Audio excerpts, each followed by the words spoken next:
All right, there we go. Back in the flesh. Back in the flesh. What's going on, chat? Welcome back to the No Name Wrestling Podcast. Today, Rip to any Panthers fans. as always, we're going to be discussing, not as always, but as promised last week, we said we're going to be discussing peaks and longevities, about which one we think is more valuable between the two. We'll dive into some topics about that and some conversations that should be interesting. So, shout out to Nate, shout out to Lewis, who will not be here today. Two members of the podcast. So let me see. Chat. Almost Sapiens Rise. Yes, sir. As always, bro. As always. Only way to live life. Only way to live life. You're on mute, G. So I saw the Oba Sapiens Rise. Oba, Anybody else have a problem with that finish? Kind of. Yeah. It always gets tricky trying to book the end of a Monsters Championship reign.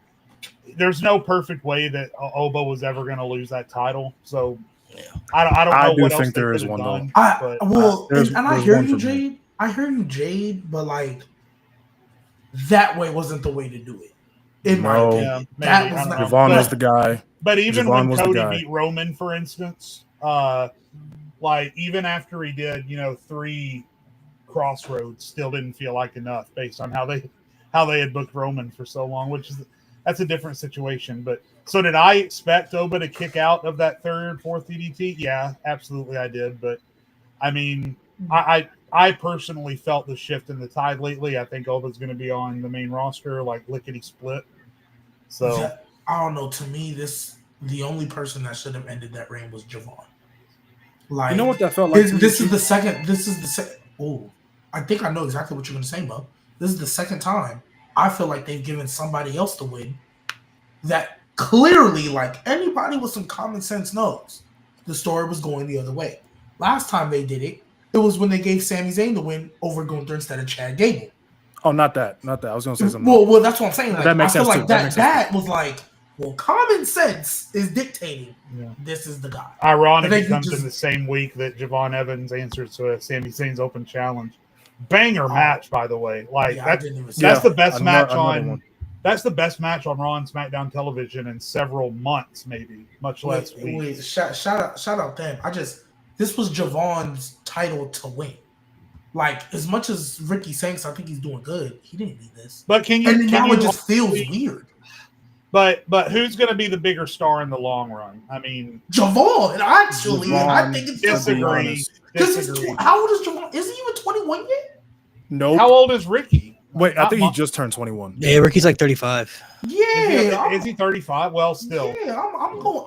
But in he was WWE, born in 04. 35 is Oh the my new God. 21. I mean, look at all which their is champions right now. which is fine, but I definitely think Javon is more likely to be their biggest star. But even then, I don't even think it's about that. I just think the story. Sometimes just the story, even though it might be obvious, it's the one that makes the most sense. Yeah. Javon is literally the guy that should have been the one to be No. over.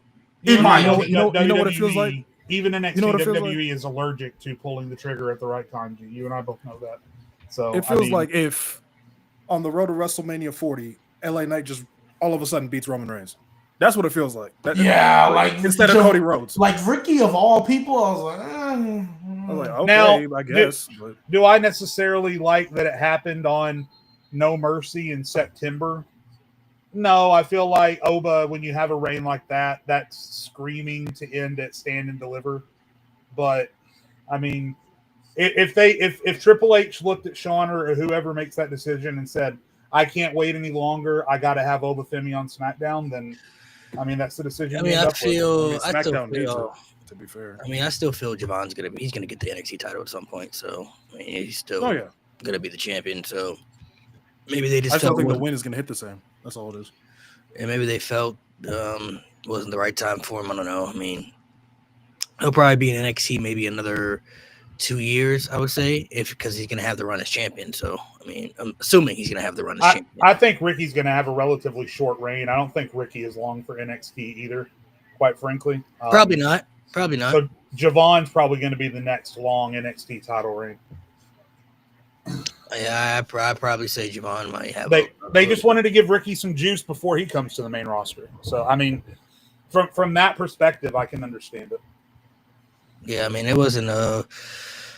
guess it wasn't an awful decision. I don't know if it was the right one, No. but I mean, I guess we'll see what happens. NXT is kind of unpredictable sometimes with certain decisions and certain things, but they always have a trusting process, I believe, as far as moving forward to the end and Yeah. making sense. It all comes around together. Plus, they got this TNA invasion thing happening too, so it's just a bunch of different interesting aspects right now. As far as we don't really know what's going to go down and what's going to happen. So Someone in chat asked if Oba needed to go to Raw or SmackDown. There's too much meat on Raw for Oba to go to Raw. SmackDown. Raw's already got Rusev, Sheamus, Gunther when he comes back, Braun and Braun. There's too much meat on Raw. He definitely needs to go to SmackDown for sure. SmackDown needs some sort of dominant force, and he needs the star power. And I think Oba, of anybody that has come out of NXT for the last several years, sorry, I'm adjusting my mic. Of anybody that's come out of NXT the last couple of years, I think Oba Femi has more star power. I mean, even more than Braun Breaker, Mello when he first came up, even though they dropped the ball on him. Maybe Stephanie, you could say Stephanie Vaquer has, but at least from the men's side, I think Oba brings immediate presence and star power to SmackDown, which desperately needs it. Right. All right, so before we dive into this conversation, I'm gonna do some stuff, read some stuff off for you guys, some interesting things for the chat and stuff too. So I'm gonna be making a separate video for this, but this is completely opposite. So I looked up who has the most losses in the 2010s for WWE. So people who have the most losses. I'm sorry, the most losses in general, as far as. Let me pull it up real quick. See if I can find it. I just had it. There we go. All right, there we go. It has like top 20, but I'm only gonna read the top 10 because top 20 is like. Glad I didn't pick that for the next trivia. Not relevant. But there's a lot of names on here that are gonna be interesting. So these are the superstars who have the most losses in WWE history, just in the top 10. So we're only gonna look at the top 10 right here. In WWE history, you said? Yeah. Okay. So in WWE history, so at number 10. Is Triple H with 839 losses.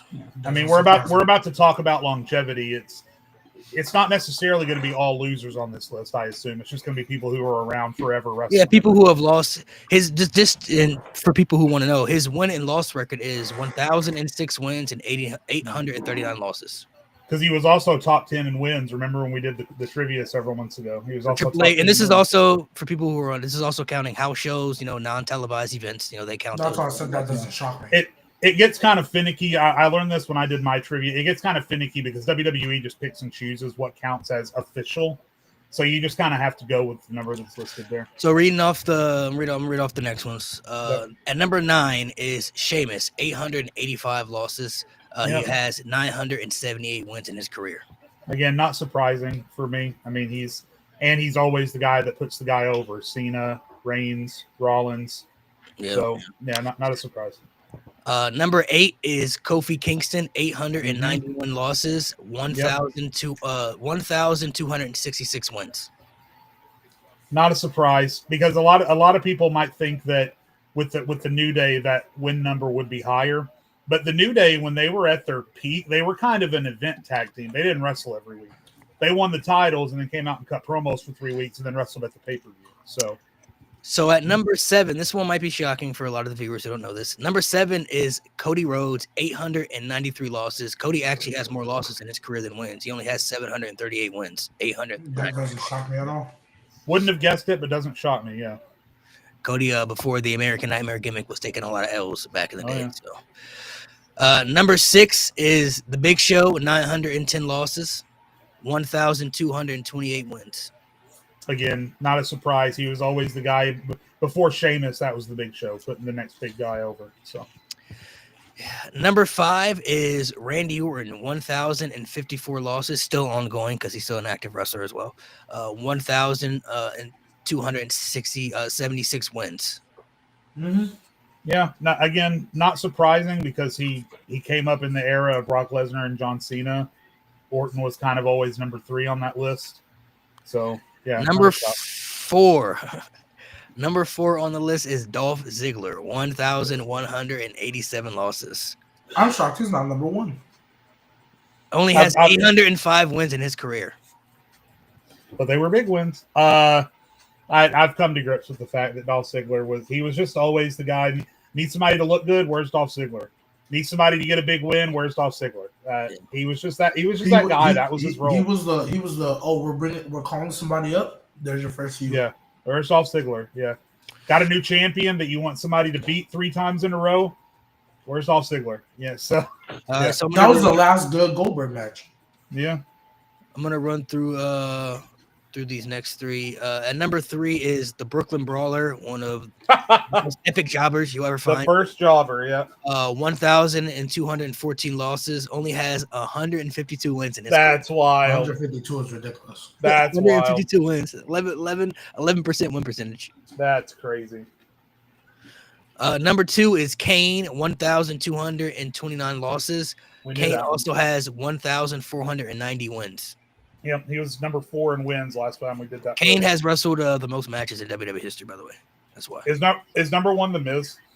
Number 1 is The Miz, 1,309 losses, 744 wins in his career. That's wild. I honestly can't remember the last time the Miz won a match. Honestly, the last one that sticks out is when he cashed in on who was it? Who did he even cash in on? Wait, didn't he win with Logan Paul? Maybe I honestly can't remember. G, that's When my they beat the problem. Mysterios, didn't they win that match? Oh yeah, you're right. The Miz is what Dolph Ziggler was, but even more valuable because he's always there, never gets hurt. Obviously, Dolph Ziggler was always getting hurt. Yeah, the Miz, he's a Hall of Famer for sure, but not surprising to me that he's number 1 in losses. All right, and before we start in this conversation, did one of these clips. It did pretty well. A lot of people like this one. So we're going to do another one of these, but with a different wrestler. So I'm going to name one wrestler, and then I'm going to name a bunch of different wrestlers. You're going to tell me if these individuals have had a better overall career, than this individual. So the superstar is Triple H. I'm going to name a bunch of different wrestlers, and you're going to tell me if they've had a better overall career than Triple H. So... Well, actually, away from this man. I can't get away from this man. And we'll go in order. And these are just better careers. It's not about who's better overall, talent-wise. Just a better career. Who's had? You're just trying to make me give Triple H some flowers, is what this is. But okay, He's gonna be a part of do the it. conversation later, anyway. So, All right. so first superstar I'll name is Seth Rollins. No.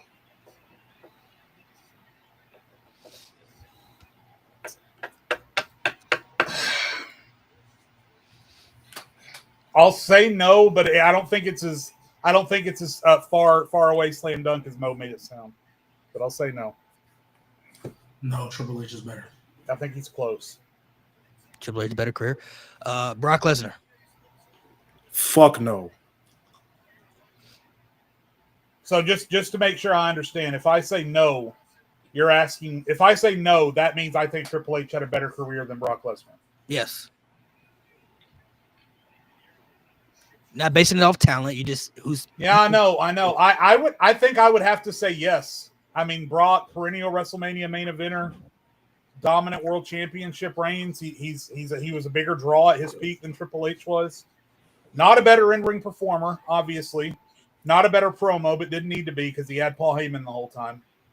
So yeah, I'm gonna give it to Brock. And I don't want to because he's gross, and I wish he wasn't around right now. But looking back, So, because I mean, we talk about better career. Okay, so let's establish something because Mo's about to have a heart attack. So I'm gonna ask before you continue, Malik. After I'm gonna ask the whole group a question that I asked the guys on Rated M. Go ahead. because I just want to know, like, when we talk better career, obviously we're looking at accomplishments, but what else is entailing when we say career? well, I mean, when we're looking at career, we're looking at match quality, stories, peaks, longevity. If people have had that, obviously accomplishments, even though it's a scripted event, but accomplishments do matter here and there. Mhm. Those can help boost up your credibility. So just all the above. Okay, so if that's what we're going by, I'm gonna go Triple H. But I have to sit there and think about it for a second. But go ahead, Mo. So I'm gonna ask this entire group a question that I asked my guys on Rated M on Thursday, and they struggled to answer this question. Since his return in 2012, Name me 5 great to elite stories Brock Lesnar's been a part of. Go. Okay, so 5. The Undertaker one. the Undertaker story is one. Even though it was the wrong winner, I think the Cena one was good. The first one. I think the Cena one was Great I would agree. to elite. Great to elite. We're not. great to elite. All right, cool. That's fine. Well, Great then And so I mean, he is nitpicking, but I think I can do it. So No, I asked the question. I don't. No, that's fine. That's fine. So we said the Taker one. Mhm. The Fatal 4-Way.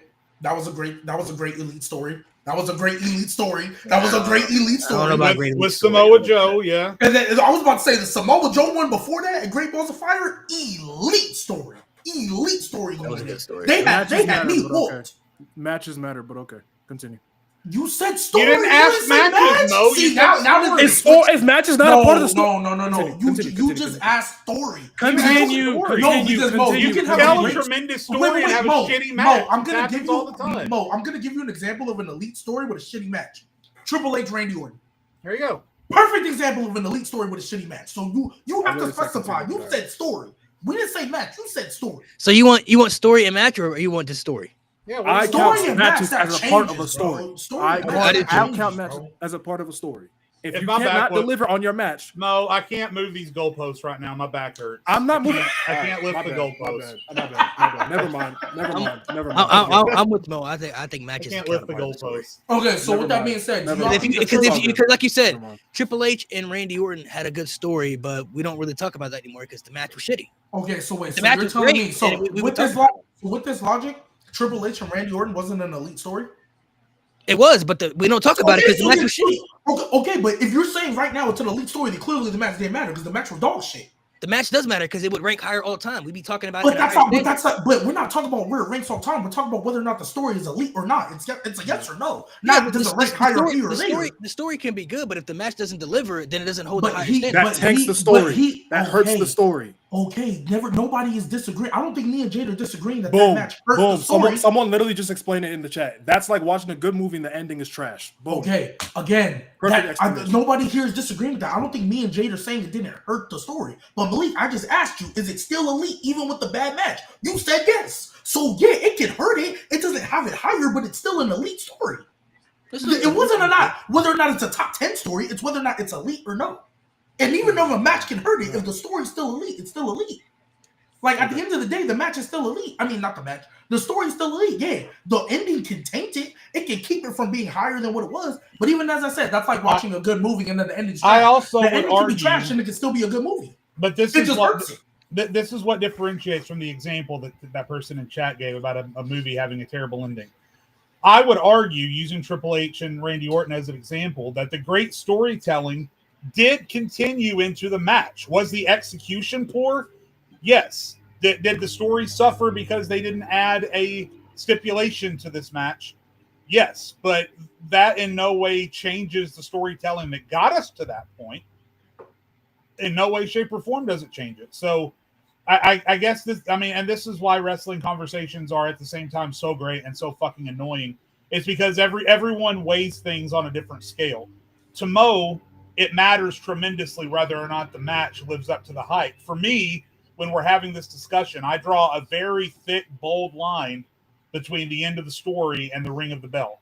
I think you judge those things independently. Now, can they come together? And can you then say, man, when it comes to storytelling and match quality, that may have been one of the best ever? Yes. While at the same time, you can have a different conversation that says, man, if they had a great match, that would have been even better. But the story up to the point that the bell rang was tremendous. So I guess I'm viewing it more through that lens, where Mo is viewing it more towards the totality lens, which I understand.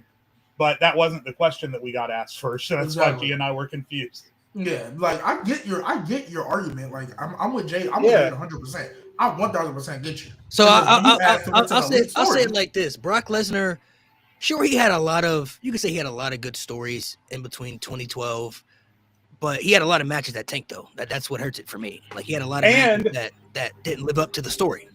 Let me throw this back at you, Mo, because this is something that I hold in high regard. I hold in high regard when you can get thrown into a match that has zero story, right? And be able, my fucking microphone is falling, and be able to tell in that match the story that you weren't able to tell leading up to it. Prime example, Brock Lesnar versus Daniel Bryan in 2018.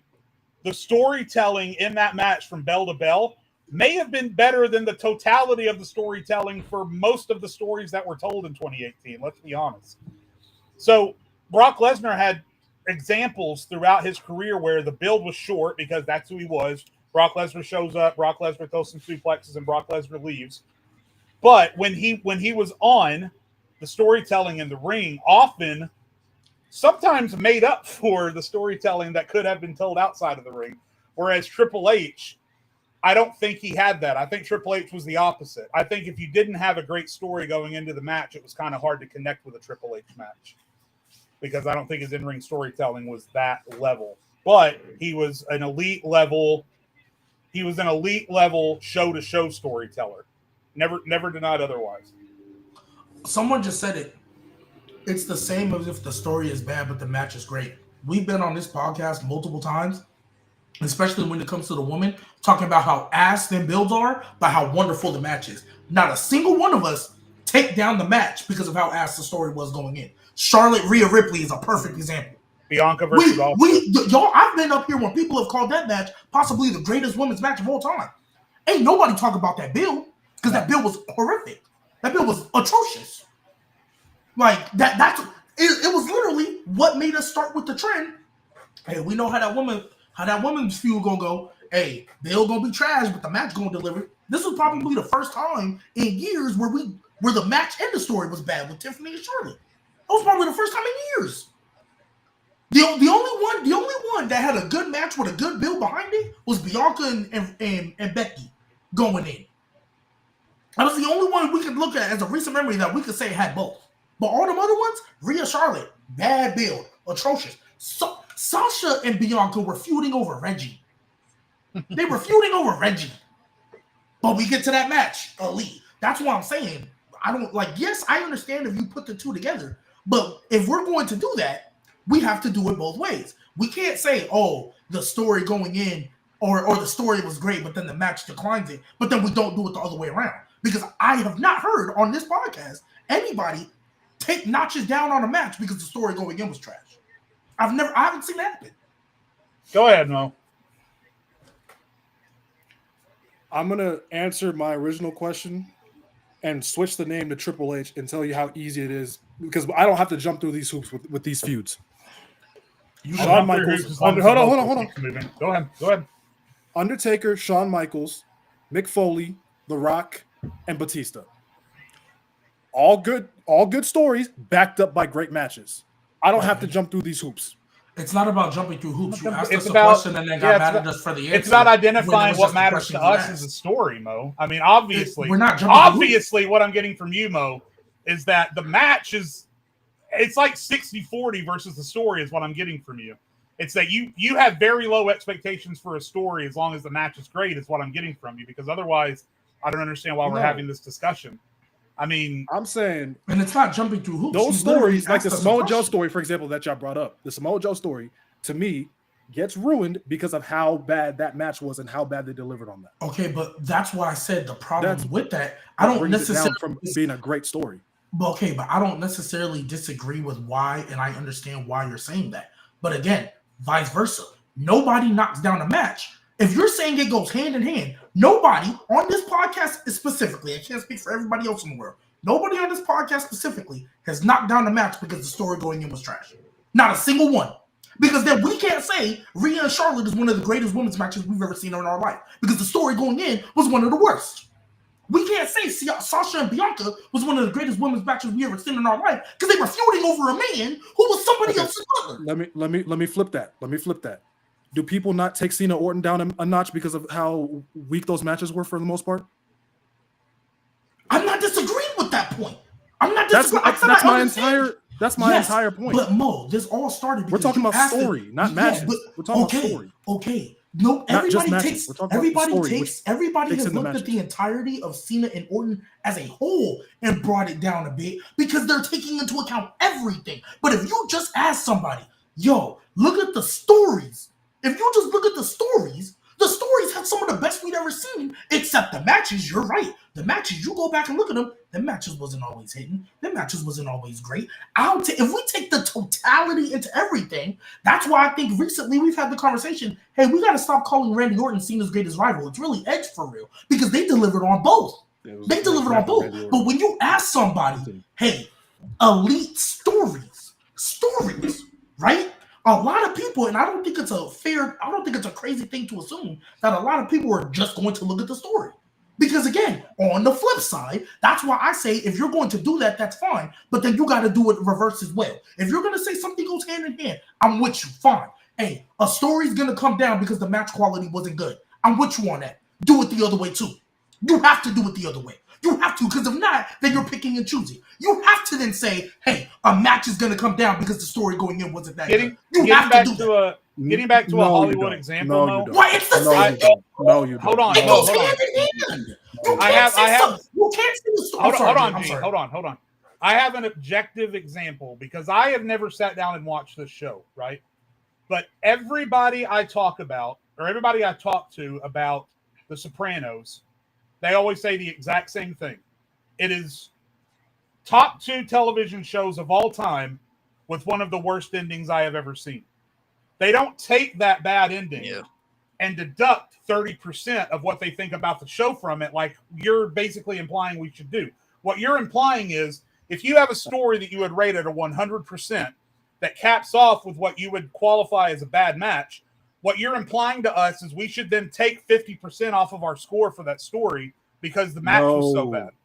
Well, then what are you saying? I don't understand. I'm saying I don't understand that knocks your point it, because when we're talking about the Samoa, okay, wrestling's different because from like a regular TV show, because your entire story is building up to one big crescendo. If that one big crescendo fails to deliver, that story has to go down a notch. But here's an example, right? A bad build, Charlotte and Rhea. Nobody says that match is not one of the greatest women's matches in WrestleMania history because the build was so bad. We care about the match quality and that's it. A match is a match on its own, but a match is a part of a story. Hold on. Yes. A match is a match on its own, but a match is a part of a story. And that story goes down if the match doesn't deliver. Jay, is that not my whole point? Jade, is that not my whole point? I feel like it is. I feel like the disconnect that we're having, Mo, is G and I, again, just getting back, just putting numbers on it. G and I maybe would take off 5 to 8% of our total score if the ending was bad. But for you, it sounds like if you're left with a bad taste in your mouth, you lose all credibility in your storytelling up to that point. And I just don't believe that. Mo, I don't buy it. Okay, so y'all said if you feel that a match, you feel that a match is part of a story, and a bad match can taint the overall story. That's what you're basically saying, right? Yes. Can you not say the same thing? Can you not say the same thing of reverse? A story is part of a match, and a bad story in a match. Just a match. I grade a match based on what the fuck they did in the ring. I don't grade a story. So we can't grade a story based on what they did before the bell. That makes no sense. You're basically contradicting yourself.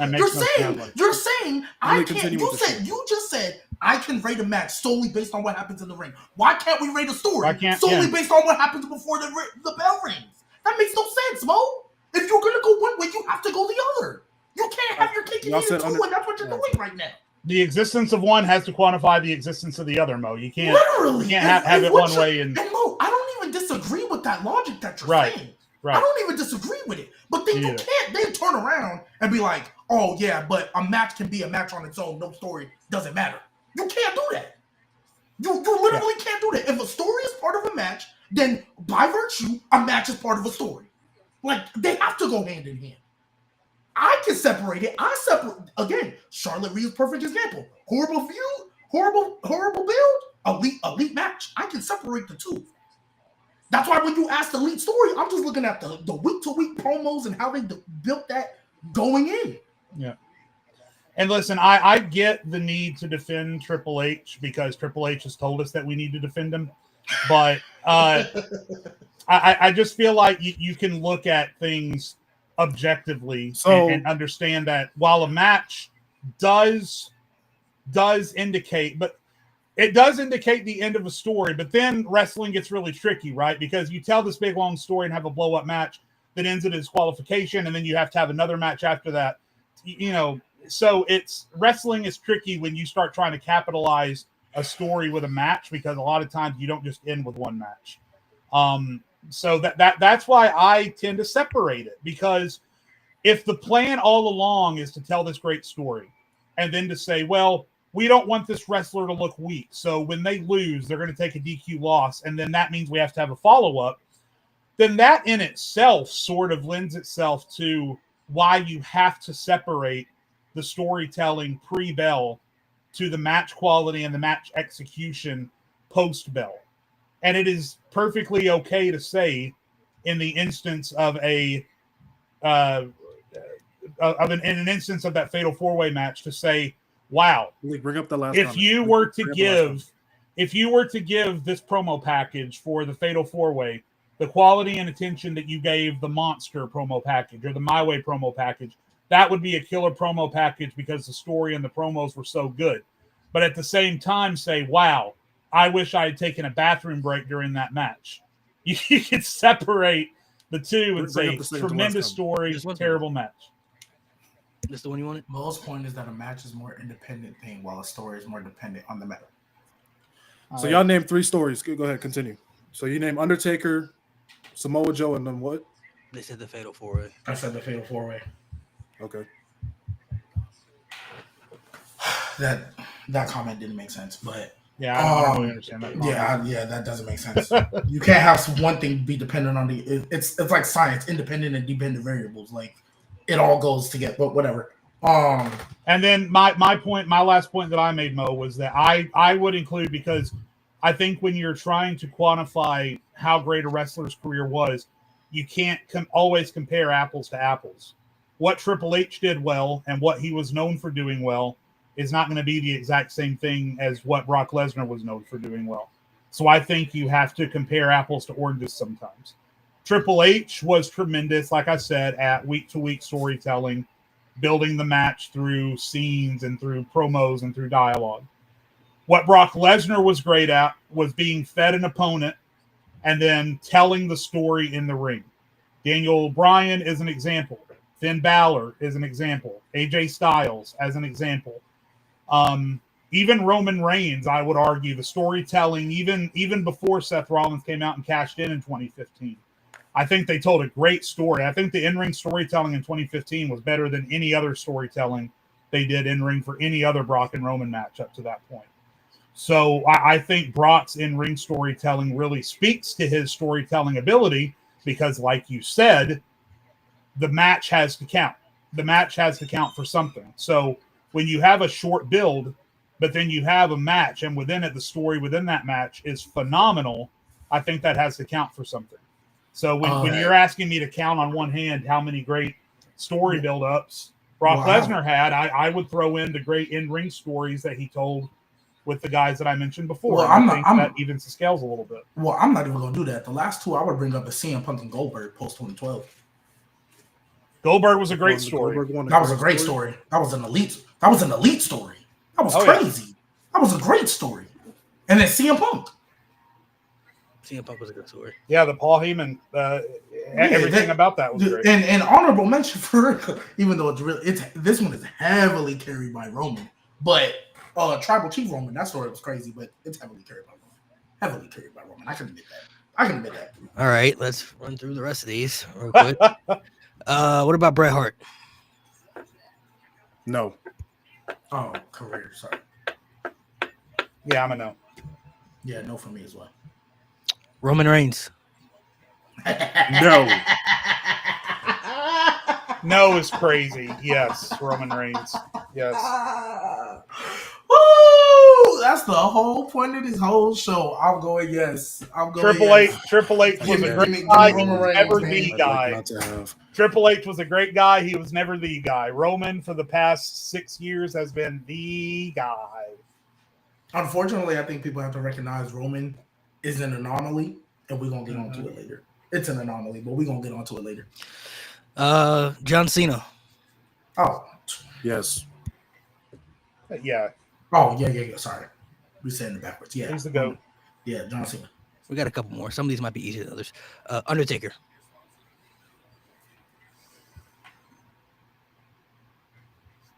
You got an answer, Mo? You said who? Undertaker. Oh, I was about to say, why are we Yeah, Taker. I was like, it's Taker. What are we doing? Randy Orton.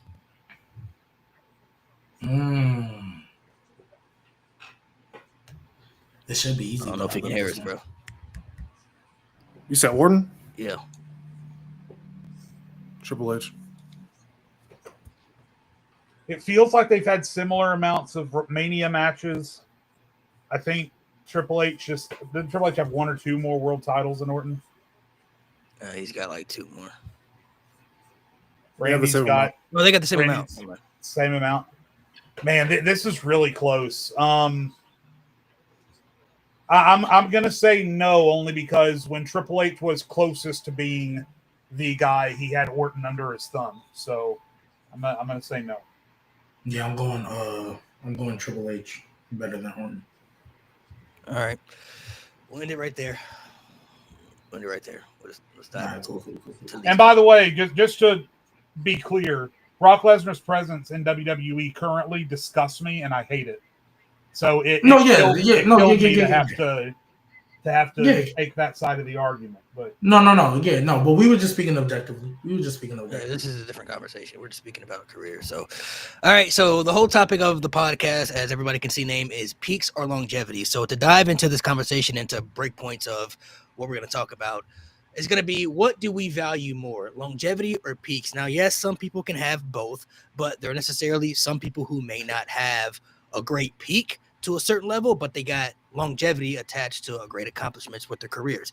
Then there are certain superstars who may not have the longevity, but they have such a high peak that not many people reach, that it really becomes questionable, like which one is more valuable, the peaks or longevity. Now, I will say, I feel like every time we've had conversations on this podcast about GOATs, Mount Rushmores, it usually seems about people who have high peaks. Some people like, Austin and Rock and other individuals that we're going to talk about.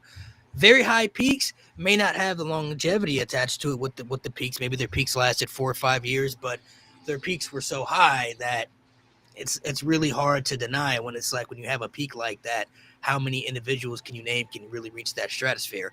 But then again, we got somebody like a Shawn Michaels we've talked about in those conversations who may not have had a Stone Cold type peak, but he has great longevity with his career. Two sides of it. So we're going to talk about it. We're going to dive into it. I want to see everybody's perspectives and opinions about what they think is valuable more. So we'll start with Mo. We can start with you. What do you think is more valuable for you personally? And then you can give some examples of some superstars that you want to compare or whatever. Personally, I value, if just on paper, I value longevity more. Now, there are anomalies like Austin, where despite the fact that it's all about context, because despite the fact that he was only in the WWE, I want to say he got in 95, late 95, early 96, and was out by 03. The man, his impact and what he did in that span of time, not many people can say they came anywhere near that. Right. But then you got a guy like Shawn Michaels who may not have peaked as high as Stone Cold, but him being as great as he was for as long as he was, like, for example, the 90s run, elite run, right? And that was, I think, about from, let's say, 90 to 98. Great run. And then he does it again for another 8, to a total of 16. It's like, it's all about context, but I think longevity to me is just a little bit more important. Jay, what about you? yeah, important to me. I mean, it's the peaks that we remember, right? I mean, people are going to remember Stone Cold and The Rock way before they're going to remember guys who are much more known for their longevity, like Dolph Ziggler or Kofi Kingston. I think it's my favorite ones are the rare breed that can have both. The Undertaker comes to mind. That's why The Undertaker is so high on my list, because maybe he never quite reached Stone Cold's level of peak, but whoever did. But he was always right there. And even when Stone Cold's peak started to go down, and then even when Stone Cold left the company, Undertaker stayed up there. And he stayed up there until, I would argue, 2012. I would say The Undertaker's extended peak lasted from 1997 to 2012, while Steve Austin peaked higher but his peak realistically was only from 97 to about 2000, maybe even a little shorter than that.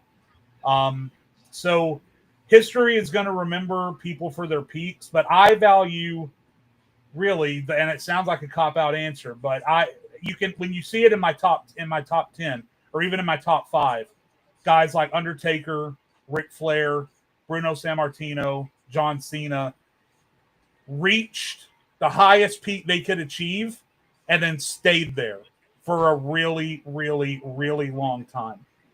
Sounds like a cop-out answer, I know, but when you look at my top 5, it's obvious that I value people who can do both, because it's not easy to do both at all. Go ahead, G.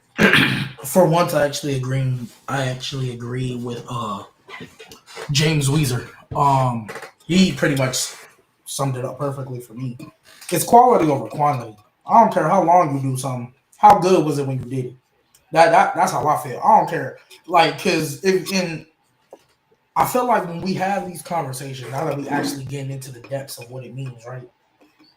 I think most of the time when we look at it, like, I hear a bunch of people be like, oh yeah, I prefer longevity. And then they top 3 is number peak guys.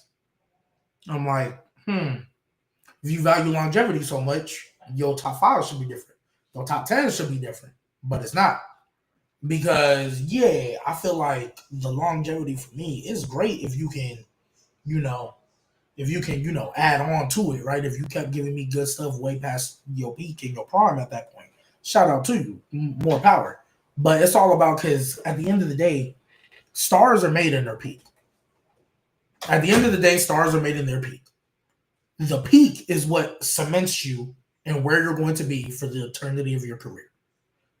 Cody Rhodes is an example of, yeah, he got longevity technically. Other than Stardust, his mid-card run was actually pretty good, all things considered. But that peak is what's put him in these conversations. The peak is why I'm like, hey, yo, Cody keep doing what he doing at this level. Hey, man, that's a crazy 3-year, 4-year peak right there for Cody Rhodes, right? Roman Reigns' career is 1,000% revitalized because of this little 3.5-year peak. And so for me, that's why I value. If we go down my top 5s and what I rank, right?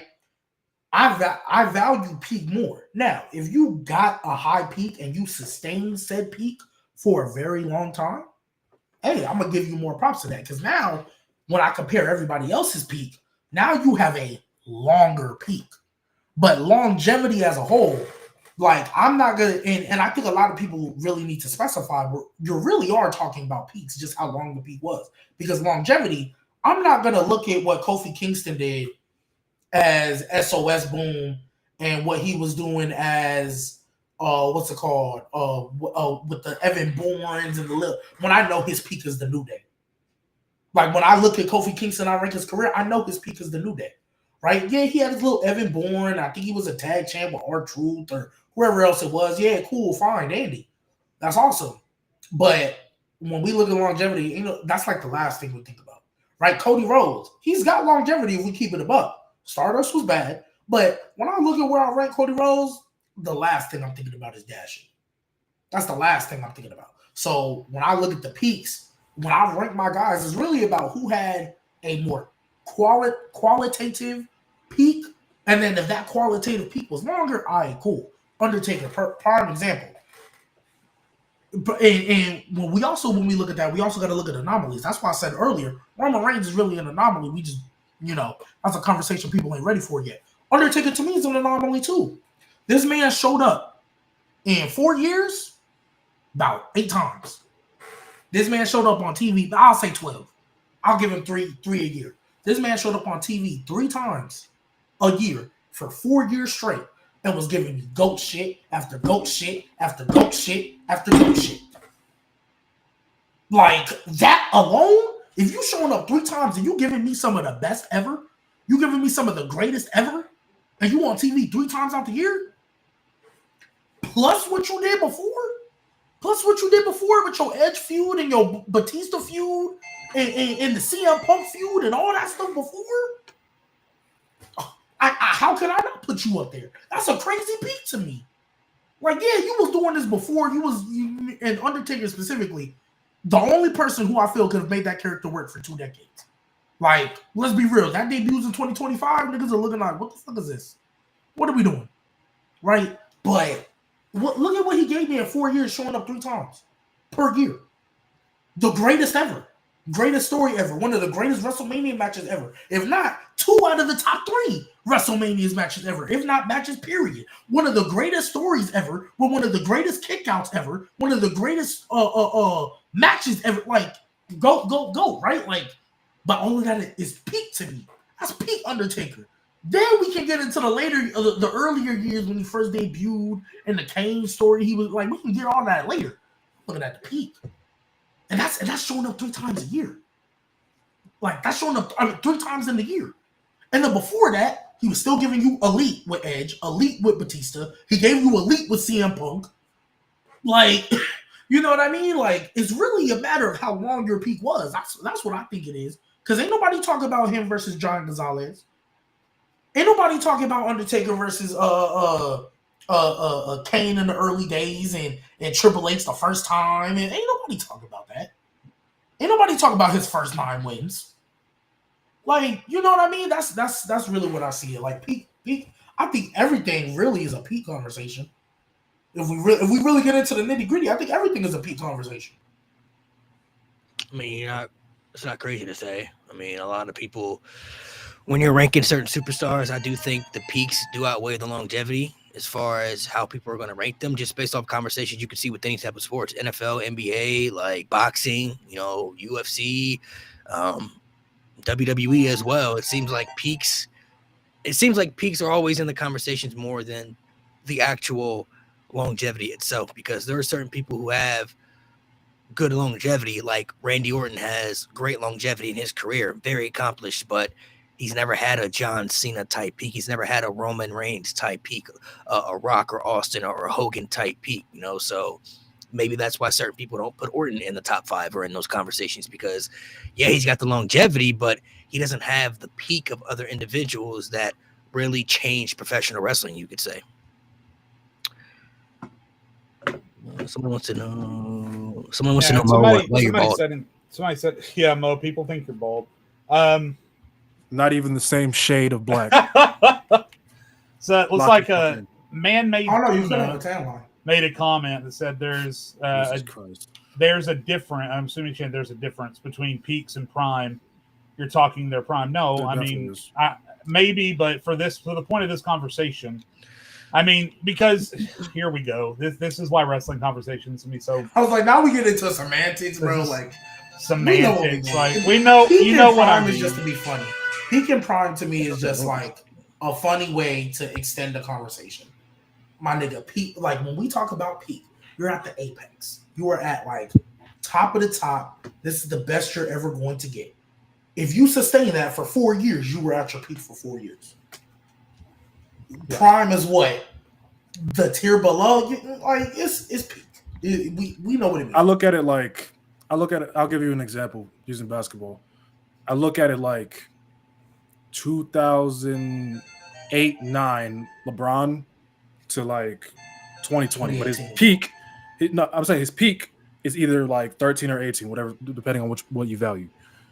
I think that's how they're thinking about it. And see, to me, this is where I disagree. If you want to talk about the best season he ever had, cool. But LeBron, to me, bare minimum, to me, in my opinion, from that first year in Miami, or even when you go to second year in Miami, to 2018, that's the peak. See, that to me is like you're the best basketball player, and everybody else is fighting for second. Nobody's coming close to you. You have to look at in this perspective. You have to look at their THEIR. I know there's a difference between the two, and that's what I'm trying to explain. The definition of prime means ready to go, ready to be at your best. Someone can be in their prime and have no peak. You could argue right now that Lonzo Ball is in his physical prime. This is as good at basketball as he's ever going to get, but he's never going to reach the peaks that other players get. Dolph Ziggler, for years and years and years, was as good at wrestling as he was ever going to get, but because the decisions were never made to put him in the position to have that peak, he never had it. We understand. Please stop trying to give me a grammar lesson when you don't know the difference between there and there. Please. We understand the difference between peak and prime. That's not what we're saying. You are having a different conversation than we are. Jade, you didn't have to do that, bro. I'm just. You didn't have to do He that, keeps bro. saying it, and it's getting on my nerves. Anyway, so my point is, we understand what we're talking about. We understand the difference. So is there a certain superstar who has a peak that doesn't like belong in the conversations that rank higher? What do you mean? Like when you're talking about like all time lists, like is there a certain superstar who had a good peak, but maybe they're putting them in like a top 5 or whatever? So from what I personally hear, I think everybody who it's really when we start getting into like 7 to 12, that's when really we start to, because I think everybody for the most part, right? And we're not counting Hulk Hogan in this, RIP, but we're not counting him because I know most people don't. Most people top 5s that I hear are the same 5: Cena, Stone Cold, Rock, Taker, HBK. That I think is the consensus 5 for about 90% of wrestling fans, right? Then we start getting into the, as of late, I think the conversation has shifted, right? I think Randy Orton just kind of came down a little more. Roman Reigns just came up. Triple H is still kind of floating in there. We have Edge in there. And then we start getting into when do we start putting Seth? When do we start putting Cody? Is Brett still there? That's kind of where I feel the conversation changed, right? So when we look to answer your question directly, I feel like peak-wise, I feel like a peak that maybe people are starting to put up higher now that maybe if we do the math or if we watch the film probably shouldn't be. I think it's the Seth. I think Seth peak, I think is starting to get, not to say it's overrated, but it's starting to get put in conversations that I'm like, I don't know.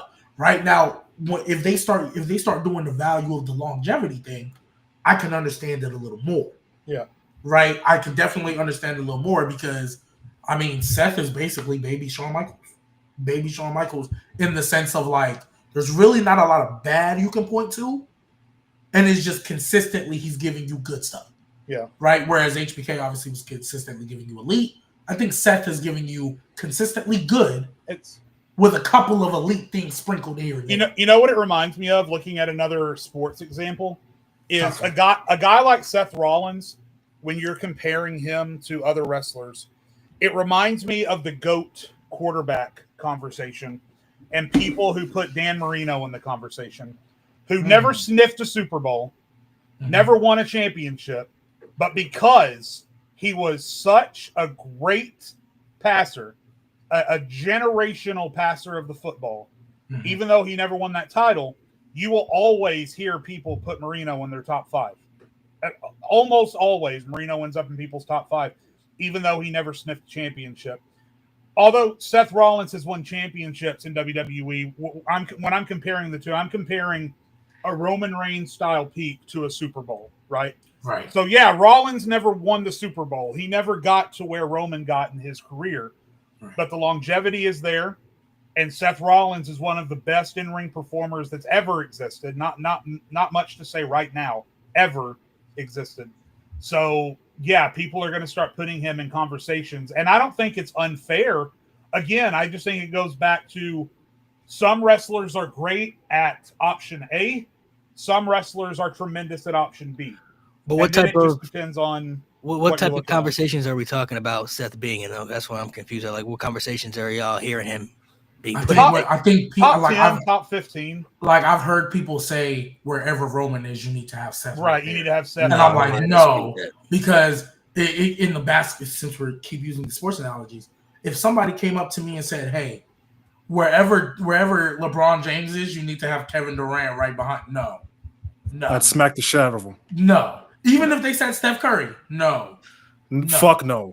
No. I believe now I do agree with that analogy. Like wherever you have to have Roman, you have to have Seth. I hardly strongly disagree with that because Seth has never had a peak on the level of Roman. Now, Seth has never had the lows that Roman had as Big Dog, but like we talked about before, what's more valuable, peaks or longevity? And I think that's what goes into the peak conversation. Like, although I would argue that, sorry to interrupt, I would just say I would argue that I hated 2019 Seth Rollins.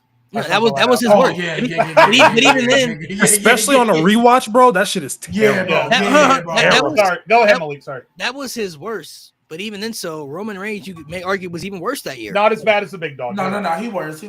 Like Roman Reigns, like Seth Rollins was being pushed as champion, and that was his worst year. But then you look at Roman that year, the dog food storyline, losing matches to Shane McMahon, Eric Rowan, King Corbin. Like Roman Reigns also Yeah. had a pretty bad low that year too. So, I mean, Seth Rollins has been very consistent. Now, I do believe, as of right now, when you're talking top 10, I strongly believe it has to be considered in those conversations now. He may be at like the 9-10 range, but like Jade mentioned, you look at his body of work, he's been very consistent. He has good quality, good matches, good stories. He's had maybe one low in his whole career compared to many people. Now, when you're comparing his career to others about the highs and lows, okay, I can understand that. But when we're being consistent with the argument, Seth Rollins he's got the career. He's got the accomplishments. He's got the history making moments. He has everything you could ask for a career. Like if you look at his career on paper, 2-time Money in the Bank winner, 2 great cash-ins, Royal Rumble win, WrestleMania main events, IC championship reign that was very good in the 2010s era, one that stood out for many people that didn't have to stand out,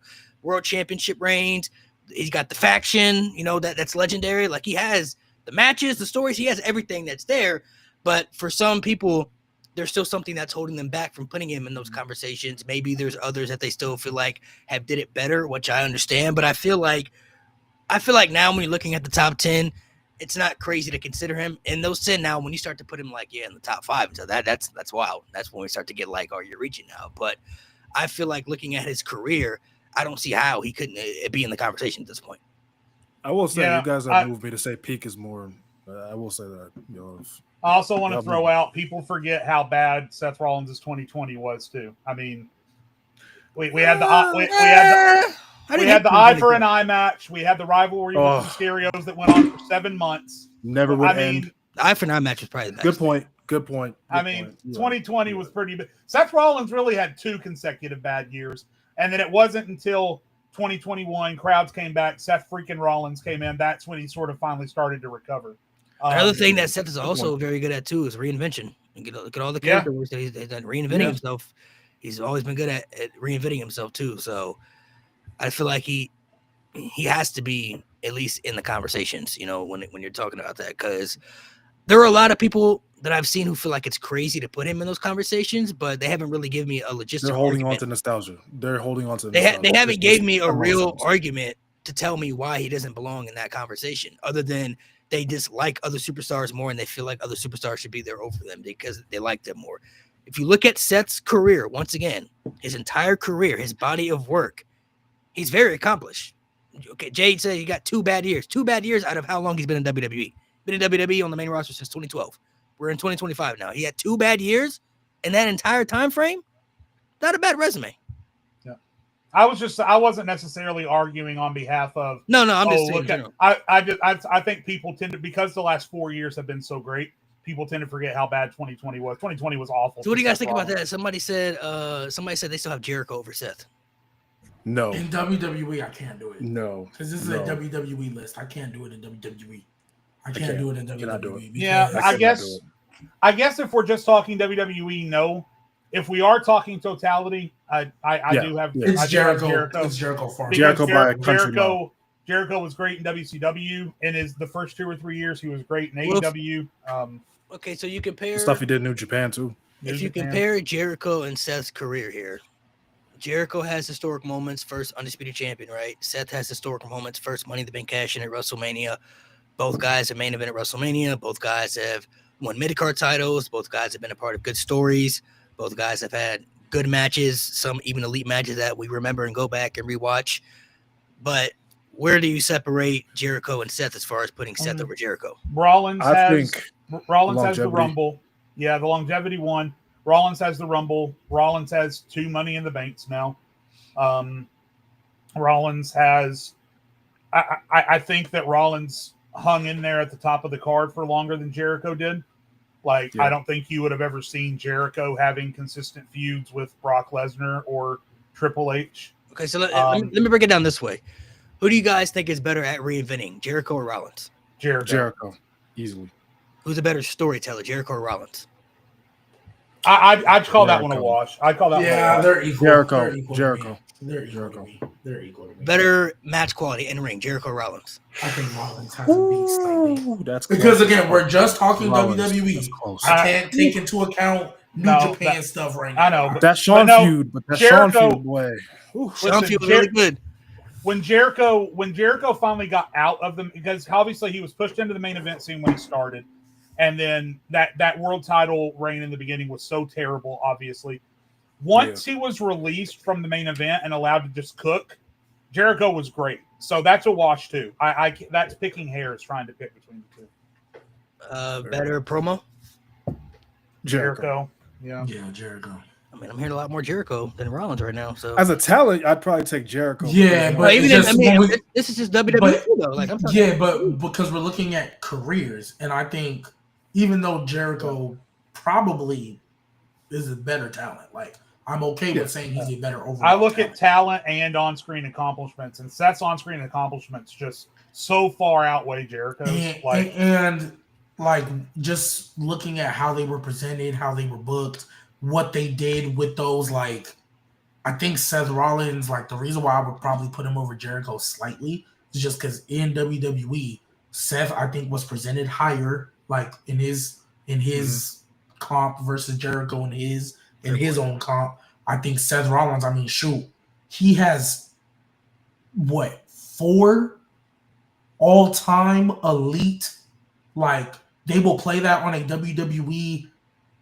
highlight package till the end of time. They will always play Heist of the Century. That now they're probably going to start playing Rules of the Century now because that was crazy. He's always going to have the Shield. They spam the Shield as one of the greatest debuts ever. He's always going to have that. The heel turn. The heel turn, turning on the Shield. So like that's 4 all-time moments right there that I think he's always going to have. I think in ring they can go band for band. Yeah.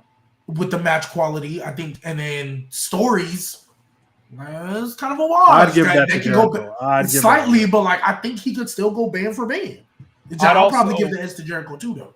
I'd also say one thing that I will always give. It's a drop in the pan for Rollins when we're comparing the two. Is Jericho obviously he left WCW because he wasn't a big enough star. Then he left WWF the first time to start a band. Then he left again because he was tired of wrestling. Then he left again because he doesn't like his booking. Meanwhile, Rollins, it seems like if he's ever going to get carried out of WWE, it's going to be on his Shield. Like Rollins has stuck through injury. He stuck through terrible booking. He stuck through them picking both Roman and at times Dean over him. He stuck through all of that, and he stayed with WWE. He was the voice of WWE when they were at their peak, going to war with AEW, and he took on that mantle. So that's a drop in the pan for Rollins, as far as I'm concerned. When you're talking about WWE careers, is he has been a warrior, tried and true, his entire career for WWE. He sticks through all the so bullshit. He gets a ton of credit for that. For me. So we're talking about peaks and longevity. I want to talk about some more peaks aspect. G said Roman's an anomaly, so I'll let him explain that in a second. Here we go with Roman again. Roman's an anomaly, but I want to talk about a guy who's had a high peak, but you don't hear many people put him in those conversations. I want to talk about The Rock real quick. Now, the reason I'm only bringing him up for a second, Rock and Austin had 2 peaks at the same time, right? Attitude Era. You can debate year by year which guy you thought was over who, right? Like Austin maybe 98, 99, then Rock 2000, 2001, like goes back and forth, right, between the two individuals. But I feel Austin's popularity was higher, right? We all can agree on that. He had a higher popularity and was the biggest draw they ever had. But when you're comparing peaks, I feel like there are a lot of people who feel like Austin's peak gaps Rock's peak so much for me. And that's something that I never seen or never really understood, because to me, their peaks were really like right here. Austin was more popular, but I never felt Rock was too far behind. When you look at the stories, they both had really good stories in that time. You could even argue Rock had better stories at some time. Like, I think Rock's stories with Triple H were better than Austin and Triple H, even though Austin and Triple H were really good. I thought Austin and Triple H was better. Kurt Angle and Rock, I thought was a little, you could argue maybe a little bit better than Austin and Angle. Foley and Rock, better than Austin and Angle. Like, there's different stories that I felt that he did better, when they were wrestling the same individuals. And then you look at the longevity. Obviously, they're pretty much kind of the same. Their peaks kind of really took off the same year. And then, Austin left around 03. Rock really left around 04 because he came back for that tag match at WrestleMania. So he's pretty much gone. But for you guys, what is it that separates comparing the two peaks for you when you're ranking Austin all the time? Because all of us have Austin on the Mount Rushmore, right? We all said Austin Mount Rushmore. He's on that list. But nobody really puts Rock in that conversation, at least anymore. He was there at one point, I think, for many people, but maybe not anymore. But what is it about the peaks that separated for you? So I want to go first for two reasons. Number one, let me just explain real quick why I want to go first.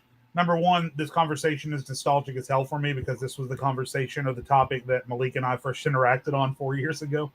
And then also, I again, we joke about it. Haha, look at him. He's old. But I'm the only one who's old enough to have experienced those peaks live. Like, I was old enough to understand what was happening in the moment as they were happening. Right. And number one, I mean, I'll just lay it to you like this. Walking down the halls between classes at school, you walk by 30, 9, 10-year-old boys in the hallway and look at the T-shirts they're wearing.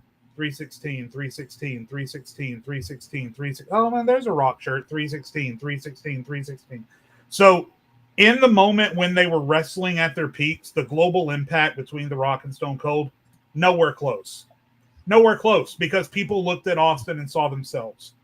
People looked at Austin and his struggles to rise above his station and his struggles in dealing with a boss that he hated and his struggles in wanting to be himself, but everyone else wanting him to be somebody else. People looked at Stone Cold and saw themselves. You didn't see that with The Rock because The Rock was confident in who he was. And The Rock didn't deal with all that stuff that Stone Cold dealt with in his stories. That's number one. And number two, when The Rock did finally reach that global impact and get to a point where everyone was wearing his T-shirts and following him on Twitter and all that stuff, it was because he went away and made movies. That was the Rock's entertainment peak is as an actor, not as a wrestler. And again, just looking back and thinking about experiencing those peaks live, Austin and The Rock together were magic, absolute magic, lightning in a bottle. We've already talked about it. We'll probably never see something like that again. But just being old enough to be aware of things that were happening in the news and on television and references on television shows, turning on a TV show in the afternoon and seeing someone shotgun a beer into their mouth or wear the 316 shirt or whatever, it's just Stone Cold's cultural and global impact that he was able to make just by being a professional wrestler, except for maybe John Cena, will never be felt again. Whereas The Rock's peak didn't really start until he stopped wrestling and became an entertainer first, an actor first. Now, you could argue that was because Stone Cold was there taking away his shine or whatever, and there's a conversation to be had there. I think the conversation of where does The Rock's career go if Austin isn't there is a super interesting conversation on a number of levels. But facts being what they are, I tend to give Stone Cold a big nudge because his cultural impact happened while he was in the ring. And it's just as simple as that. Mo, go let you go real quick. I think you explained in the beginning, Malik. I think it's the gap has just always been that the fact that Austin was the bigger draw. And I mean, there's a reason why Hogan's still in these conversations is drawing power. I think that's all it is, to be honest. But you don't feel like you don't feel like Rock is right in there? No, he's right. So I have, in terms of peaks, just peaks, not including like your entire career, just peaks.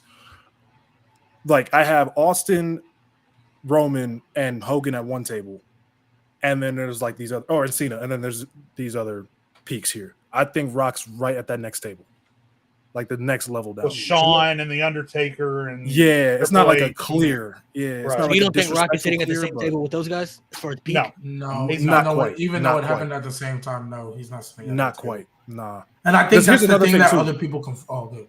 See, that's where I disagree, though. I think he is. Here's what. Here, I'll explain it. when Austin went out in 99 because of his neck, right? Rock ascended to number 1, right? Second, Austin comes back, he's number 1 again. That's just Was he though? that just Talking says about it all 01? to me. Oh, 1? Yeah. Rock went out to film Scorpion King. I mean, he did for half that year, but I feel like Rock, when you're looking at peaks, Rock reached a level of peak that was, I feel, life-changing to where that's where you want to get. Like, you want to get to that level. Like Austin, Hogan, Cena, all those guys reached the peak that I feel like everybody should want to strive for. Not everybody's going to get there, you know what I mean? Because it's wrestling, so it's selective. But, like, that's the level you want to get to. Like, you want to get to that highest point. When we talk about Rock, like, for his career, the reason people had him in those conversations was because of the peak. He didn't have the longevity. People put him there because of that peak. Before Roman had his peak and all that stuff. Like, when people were talking about top 5 at one point and Mount Rushmore's, Rock was in that conversation strictly because of his peak. Now, yes, Austin was the bigger draw. You know, Austin was the guy who made WWE more money than anybody, you know, and like Jade said, it would be an interesting conversation if, like, Austin wasn't there. How would Rock's career be? Maybe it would be looked at differently. I feel like, though, a part of the reason why people took him out of that conversation goes to what Jay's point said, is because he left and went to Hollywood. Austin was forced out because of injury, so he had to retire.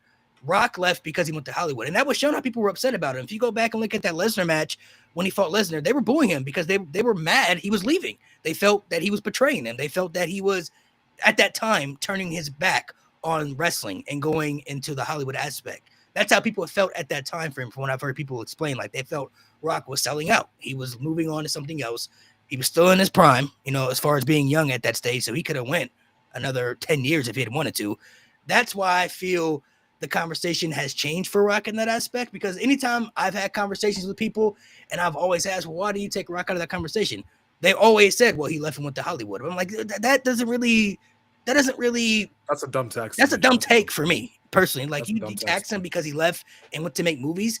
That still doesn't change what he did in wrestling at that time. I'm not saying he did it better than Austin, but I just feel like when we're talking about peaks, I feel like for me, he does sit at that table with Cena and Roman and all those guys. Yeah. Not saying he's had better peaks than those guys, but he reached a level of peak that you're not going to point out that many people have reached in WWE. So I know G hasn't gone, but let me respond to that real quick. I don't necessarily knock The Rock's, if we were scoring him on his impact or his peak or whatever, I don't necessarily knock him for going to Hollywood. But what I do say is that if he hadn't gone to Hollywood and forced himself into the front of minds by shifting careers and really going Hollywood, I think his peak had something to do with the fact that he went to Hollywood, quite frankly, and got himself at the forefront of everyone's minds. It's kind of like in a movie where you have going back to the lunch table analogy. By the way, G, someone in chat said Brett belongs at the table with Roman, just so you know. It's kind of like a movie where you have the rich kids table where kids sit there whose parents were rich going in, they've been rich all their lives, they're tycoons, right? And then you have someone whose parents hit the lottery out of nowhere, and now he's rich and wants to sit at the rich kid. Technically, he can sit there because he's rich, but it doesn't feel the same as the other guys. And that's where I'm at with The Rock. When I look at Austin and Cena and Hogan's peak and cultural impact, it feels more organic and it feels more weighted because it mostly came as a professional wrestler. Whereas I feel The Rock had to go away, become an actor, get some of that heat, and then bring it back. And then he was able to set with the rest of the guys. I do feel like realistically, The Rock is the biggest superstar in wrestling history when we're counting Hollywood and wrestling. Like, that is a proven factor. Like you said, his Hollywood stats have made him a bigger star than what he is. I think Cena's getting there, but I think The Rock is still number one. Yeah. Yeah, but I feel like for me, the best way I can explain it, when Rock and Austin had two elite peaks that, like, when Hulk Hogan came back, you had two options for that match at WrestleMania. You could have Austin, big monumental match, Rock right there, also big monumental match right there, right? Like, these are two matches that you can make, but you got to pick one. You can't have both. Obviously, they went with Rock and everything, but Rock and Hogan was like a huge monumental thing. They could have went with Austin. When Rock came back and 2011, there was only one guy we looked at that he had to face, and that was Cena. There's nobody else on the roster that's gonna create this type of magic with Punk. Yeah, maybe, but like, there's only one person on that roster that we looked at. It's like there's only one person at that same level as Rock that he could possibly make that match with, and that was Cena. When Hogan came back, there was two people on that roster that you could make that match with to have a huge monumental sellout WrestleMania match, and it was Austin and it was Rock. Cammy Bills, I'm sorry, you're in chat. You're absolutely wrong. But the Scorpion King was a huge freaking deal. The Scorpion King Was the game plan not before deal when it came 2011? out. Gridiron Gang. Now maybe yeah. okay, maybe you could say maybe box office wise, like I don't know how many box What? office movies Rock had before that, but he still had movies that were, like Jade said, that were a pretty big deal. Scorpion 2011 King was is pretty crazy. big. Scorpion King was huge. It was huge. 2011 is crazy. Everybody watched the Scorpion. But let me say this real quick. Somebody in the chat, James said in the chat, Austin was protected more than Rock. You wouldn't see Austin fighting Bulldog on pay-per-view during his peak, for example. That's crazy. Well, But he's not. I mean, people who are crowned That's a as, fair point. no, people who are crowned as the kings of their eras, Cena, Austin, Hogan, they're going to have some Roman. They're going to have some level of protection. That's just the way that it is. Wrestling hierarchy has always been, there is one guy at the top, and there's only room for one guy up there.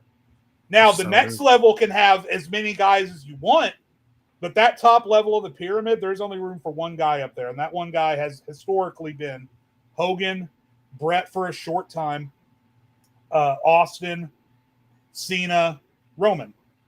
Those are the guys. So everyone else can exist. They can get as high as that second level. The closest it ever got was Rock. I will give that. Was Rock. Yeah. That's yeah. the closest it ever got to being two people at the top. And then for a while, even though it didn't last as long, Batista was also kind of like, oh, maybe. He was, but it's And usually, Cena lapped him. there's one. There's one. But The Rock have been of Punkatino. anybody in history did come the closest to making Austin share that top pedestal. Because I don't think Orton never came close to Cena. Macho Man never got close to Hogan. You know, no one ever got close to Brett when he would. So, yeah. I said for a short time.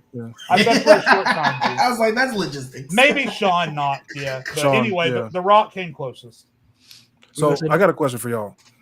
So, and when we're talking about peaks, Impact is a part of, like, when we talk about peaks, right? That matters, right? Yes, I think so.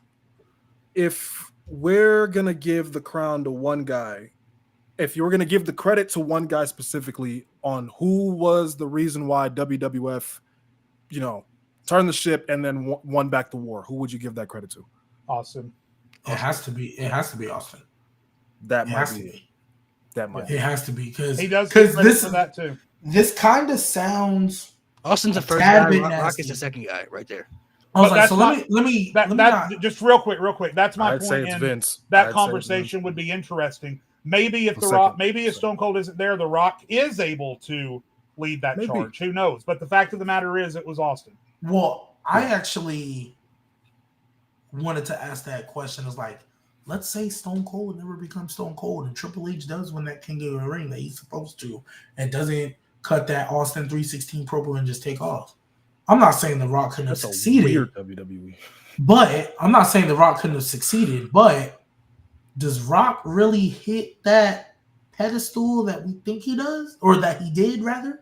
Like, I feel like Rock, and that's why I was gonna say I feel like Austin was kind of always over him, because I feel like Austin kind of became Austin like organically, and even though the Rock still got over organically, I think him being able to play off of Stone Cold, I think helped him more than like if Stone Cold wouldn't have been there, right? Even though Stone Cold had the Brett match and all that stuff, it was really King of the Ring and that promo he cut. I don't even remember who he beat. I think it was Jake the Snake. Jake the Snake. Yeah, like that was kind of like the. I think though Rock. Rocket that. I personally think Rock could have been at that level because I don't know if you know the backstory. Vince wanted The Rock to be his guy. He was never supposed to be Stone Cold. Like when they changed him from Rocky Maivia, put him in the Nation and everything, they already had plans to make him a superstar. So it's already been proven, people who they like and WWE who have, a look like Roman, for an example, too, Cena, like they always make those guys stars. But Rock was a Vince guy. Austin got over organic, like you said, where he became the bigger star, where obviously they went with him. But Rock, I still think, would have been able to succeed. I don't know how they would have done it in that time because Austin was the perfect babyface for Rock to feud against after he won the title in '98 for the Survivor Series tournament for that WrestleMania upcoming. So he was that perfect heel for him to feud with. But I think The Rock showed that he had all the credentials, though. He was charismatic. He was super entertaining. Like, he had the credentials for that spot, which not everybody can fill. You know what I mean? And I don't disagree with talents, that. I don't think that. I'm sorry. I don't disagree that he picked him and that he wanted Rock to be a star. Again, I think Rock would have still been a star. I just don't know if we view him the same way. Because I think having the Stone Cold to go against, and Mo also kind of mentioned that you might get onto it right now. I also think Vince is second as far as how WWE, the whole turned the ship. I think Montreal Screwjob and Vince having to be. Well, yeah, Vince turned the ship, but he wasn't bigger than The Rock. I don't think. You could argue in terms of who helped lead to flip the script. That feud is that's what I'm saying. That feud in by the time Rock won the WWF title, WCW, I think that was after WWE started to win again, and they never lost again. Yeah, by the time. So you saying The Rock was front runner? Low key. I don't want to make it sound like a negative because he was amazing. That's funny. But low key. What did he say? I said The Rock was front runner. What was the date when WWF won and never lost again? Let me find this out. I think it was '99. I think that was the Mick Foley one, right? It was the day. Was it the Foley win? Yeah, that was '99. That was in January. So really, we could say Mick Foley might have had a little. No, bit people do not give Mick Foley enough credit. No, really, you know That the person who doesn't get enough credit is Tony Schiavone, or at least Eric Bischoff. Because Eric Bischoff had scouts at that show and told Tony to spoil the event. And people loved Mankind so much that when Tony Schiavone sarcastically said, "Oh, why don't you flip over and watch Mankind win the world championship? That'll put butts in the seats." They did. And never looked back. So I think Eric Bischoff and his call to make Tony Schiavone say that is underlooked. It's also kind of like unfortunate because they had been doing that for forever, right? And it usually worked for them. Like it was the one time it did it. But they underestimated how much people loved Mick Foley, is what I'm saying. Yeah, people loved. Nobody Mick Foley. Probably expected The Rock to lose the title on a regular episode.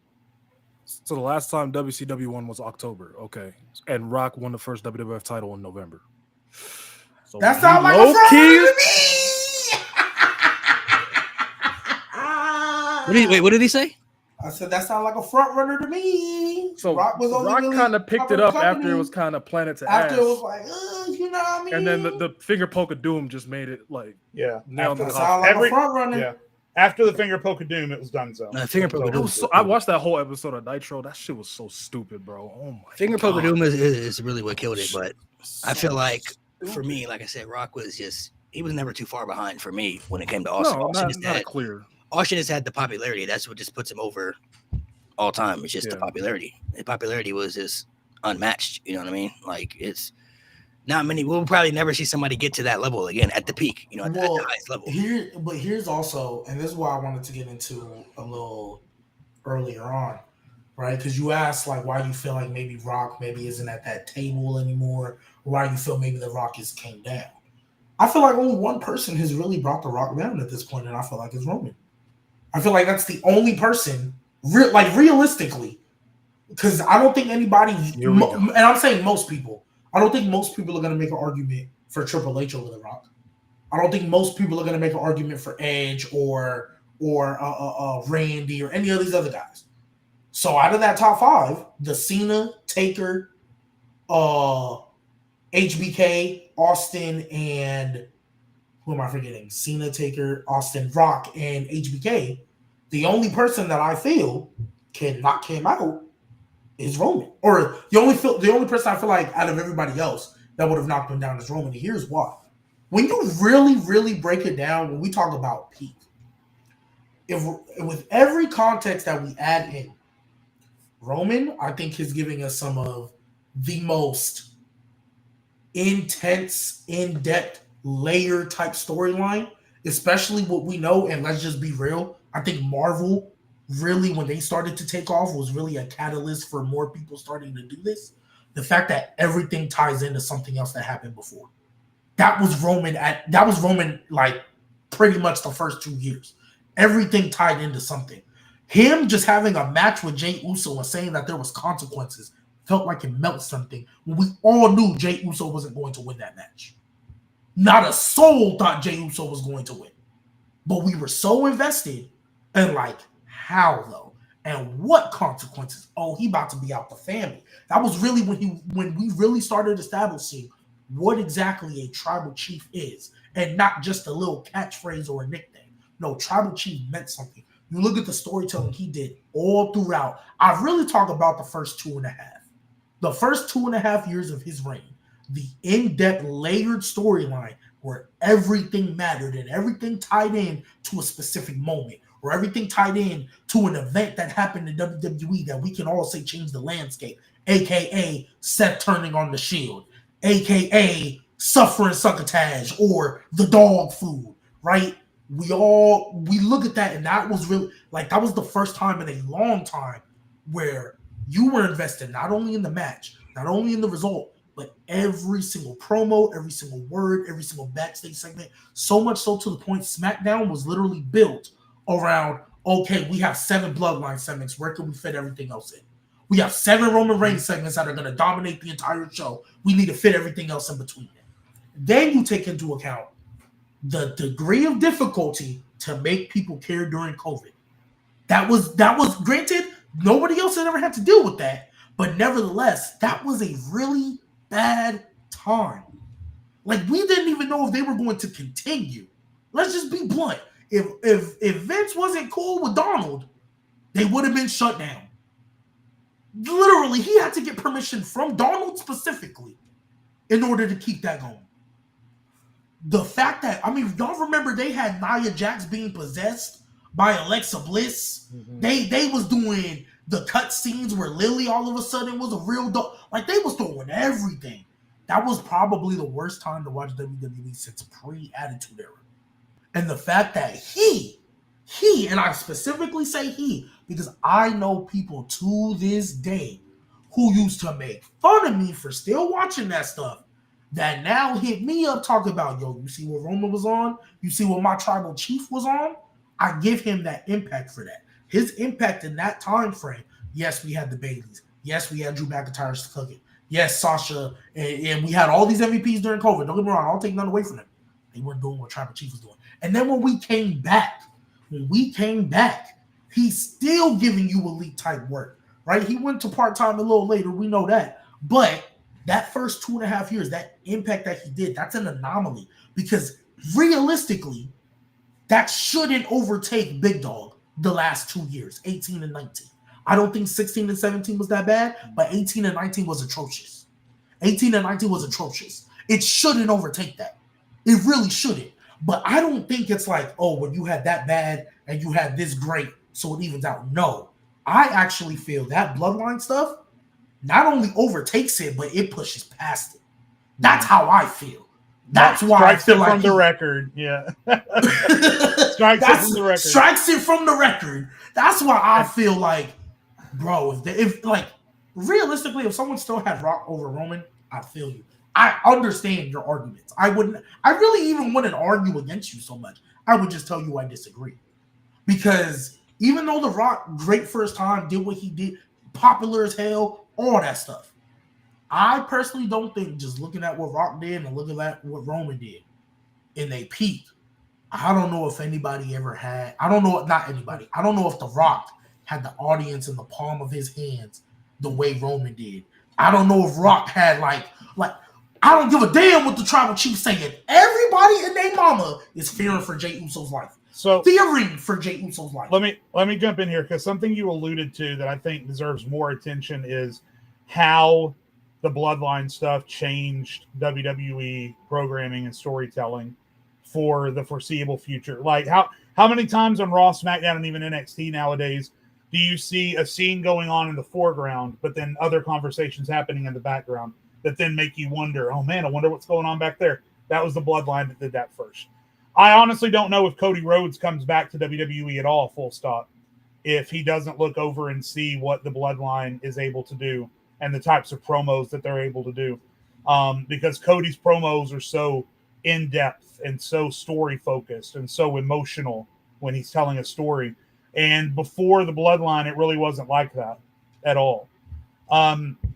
It also made it okay again to have a faction, because for a long time, factions were taboo in WWE.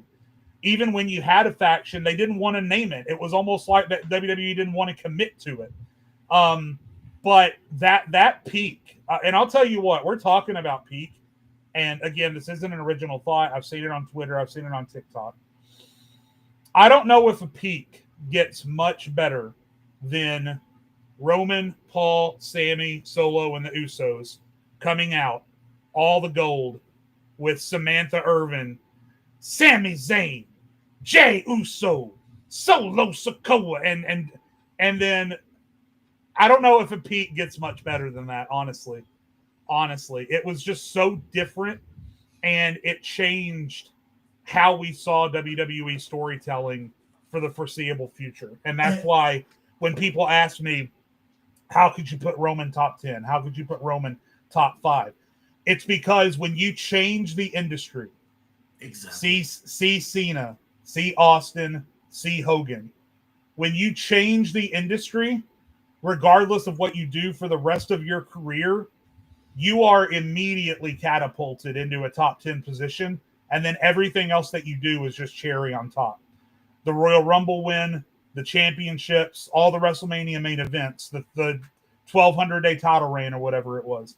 All of that stuff is just cherry on top of the sundae when you change the industry. And Roman Reigns and the Bloodline changed the industry for a long time. Also, too, shout out my guy Lewis, bro. You just got here. Like, we went an hour and 20 without talking about it. Like, you just got here. Yeah. like we did. Like, we was talking about a lot of other different things. But my last thing I'll say, like I said, Rock, I get it. I won't trip about it.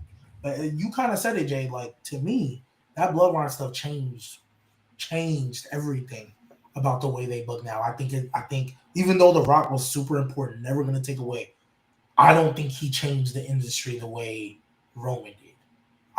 And he brought fans back. Like, whatever you want to say about it, Roman Reigns brought fans back, especially during COVID. I don't know about y'all. I unfortunately did not miss an episode. I've said this multiple times. I'll say this again. If I didn't stop watching when the dog food got spread over Roman Reigns, I was like, there's nothing that they can do that'll make me stop watching. Like, I was also into The Fiend. I am one of the few people that actually liked the Bray Wyatt Braun Strowman story they were telling, especially when he went back to OG Bray Wyatt. I was hooked. I was like, man, I wish this was. Right. The story was good. The execution was good. The execution was bad. I will say that the two stories that got me back watching full time, like I never fell out with WWE, but 2019 I wasn't watching like consistently every week, but I watched all the pay-per-views. Like I kept up with it. But the two storylines that got me back to watching every week that I was interested in was the Bloodline story and the Randy Orton Fiend Alexa Bliss storyline. Like I had to see what was going on with those two stories. I had to see. Those two was crazy. That's why I'm saying, like, I definitely. Oh my gosh, she almost did it again. I definitely like the fact that he brought fans back, and not just a couple of them. No, he brought some old fans that wasn't watching, and he brought some new ones with him. Like Let Mo go real quick. Yeah. I spoke my piece on Roman. People think I'm a hater. I'm nope. Y'all cooking. I'm gonna let y'all keep cooking. Nope. Nobody say you're a hater. You just don't. You don't view it the same way as everybody else does. You don't outweigh. Which is fine. People genuinely think I hate Roman Reigns when I've been a fan of the guy since 2013. I'm no longer speaking on Roman Reigns. Y'all are cooking, and I agree with the majority of what you're saying. I'm leaving it alone. And Roman isn't the only one who solidified possible Hall of Fame careers. Yeah. With the Thunderdome being a part of it. Asuka, I think her peak was during the Thunderdome. Right. Bayley's peak was during the Thunderdome. Right. Drew McIntyre's peak was during the Thunderdome. So the Thunderdome I always say wasn't as bad as people think it was. It just felt bad because of what it was, what was going on, and there was a lot of bad feelings happening. You know what else how they peaked during the Thunderdome, Jay? Who's that? Nia Jax, well, maybe not Nia Jax, but Shayna Baszler for sure had her peak during the Thunderdome. Nia Jax maybe recovered when she came back. Nia Jax might have recovered, but Shayna Baszler during the pandemic.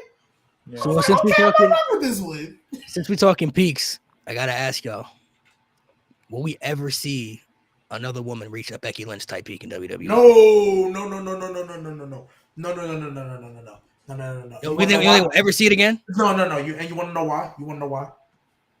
Because there is because we have Rhea Ripley right now, and she ain't nowhere near where Becky was in 2018. Yeah, cook more. And she ain't nowhere near where Becky was in 2018. Listen, Ronda Rousey, we all got sick of Ronda Rousey, and I understand that.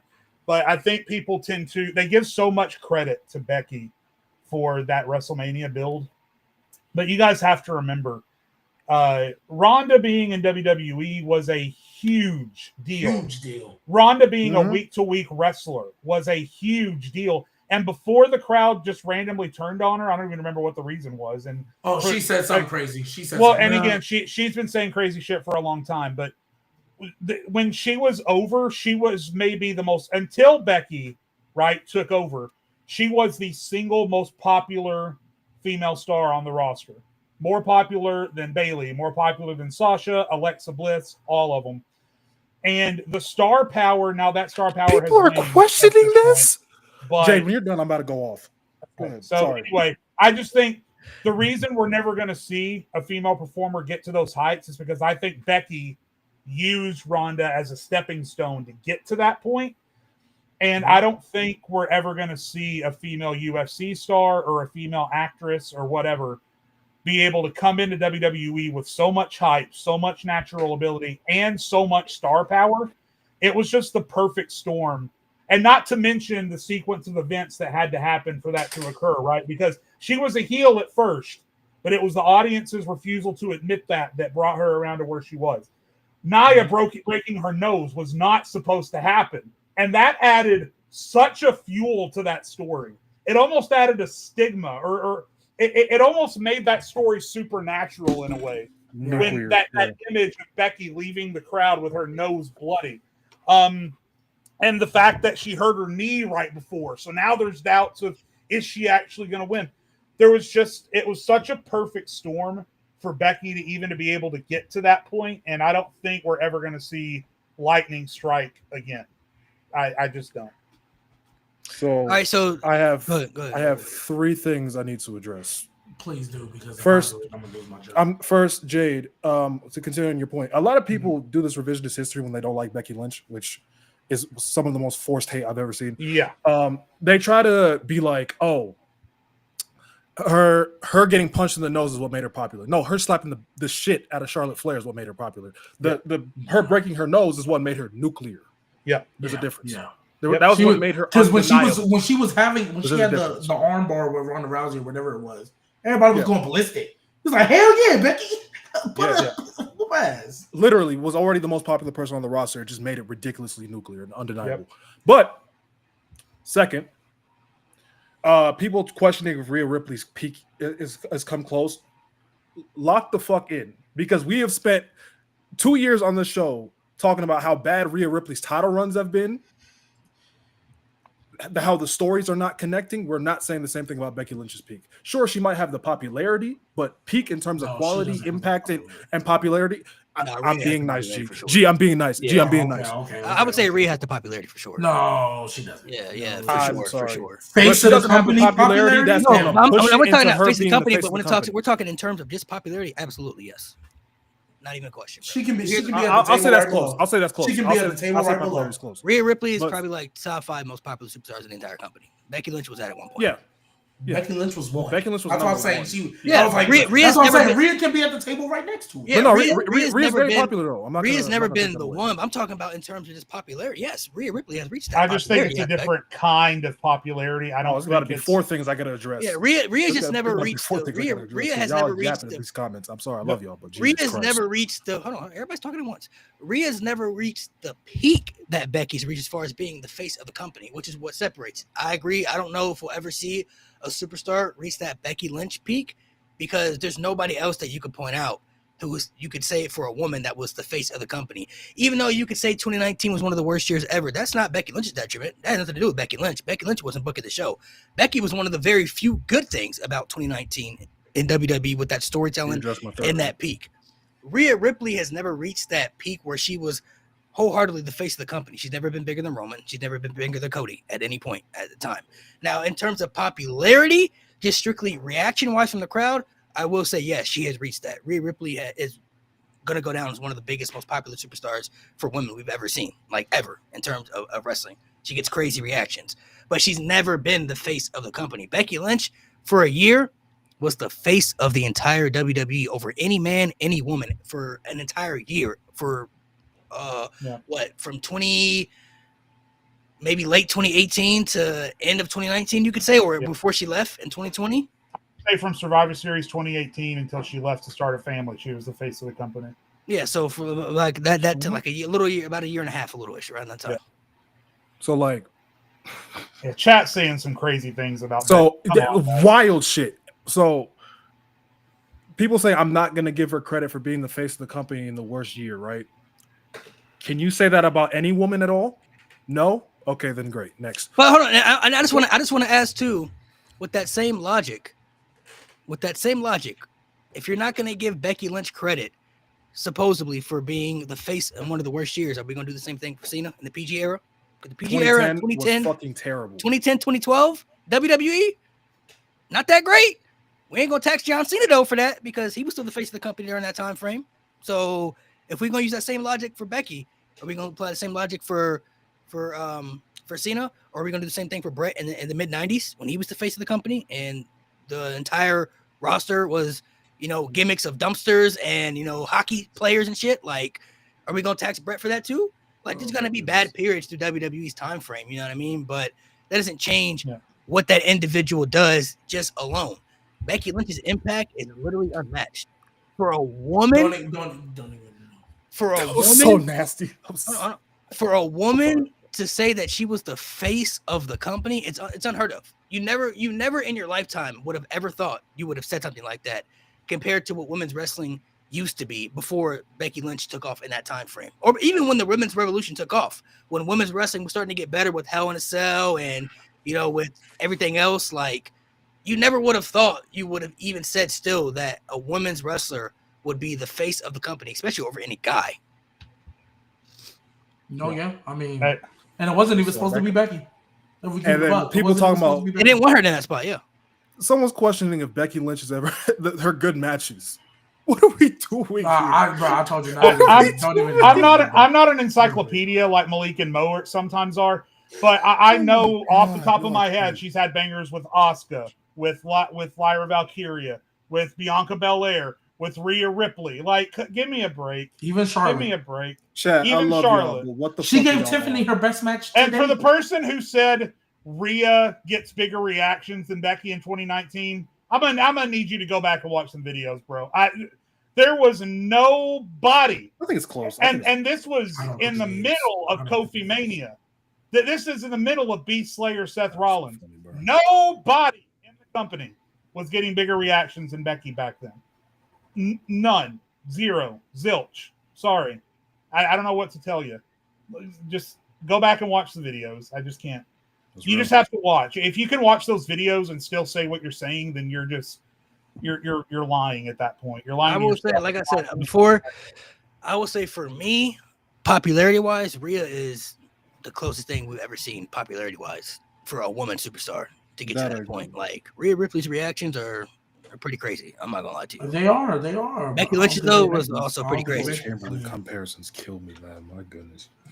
That's honestly what just separates it. Rhea's just never been the face of the company. She's never been number one in the company. She's never been the face, number one superstar, head and shoulders above any man in the company. You could say woman for sure during that time frame, but she's never been the face of the entire WWE. Becky Lynch was the face of the company. That holds a lot of weight.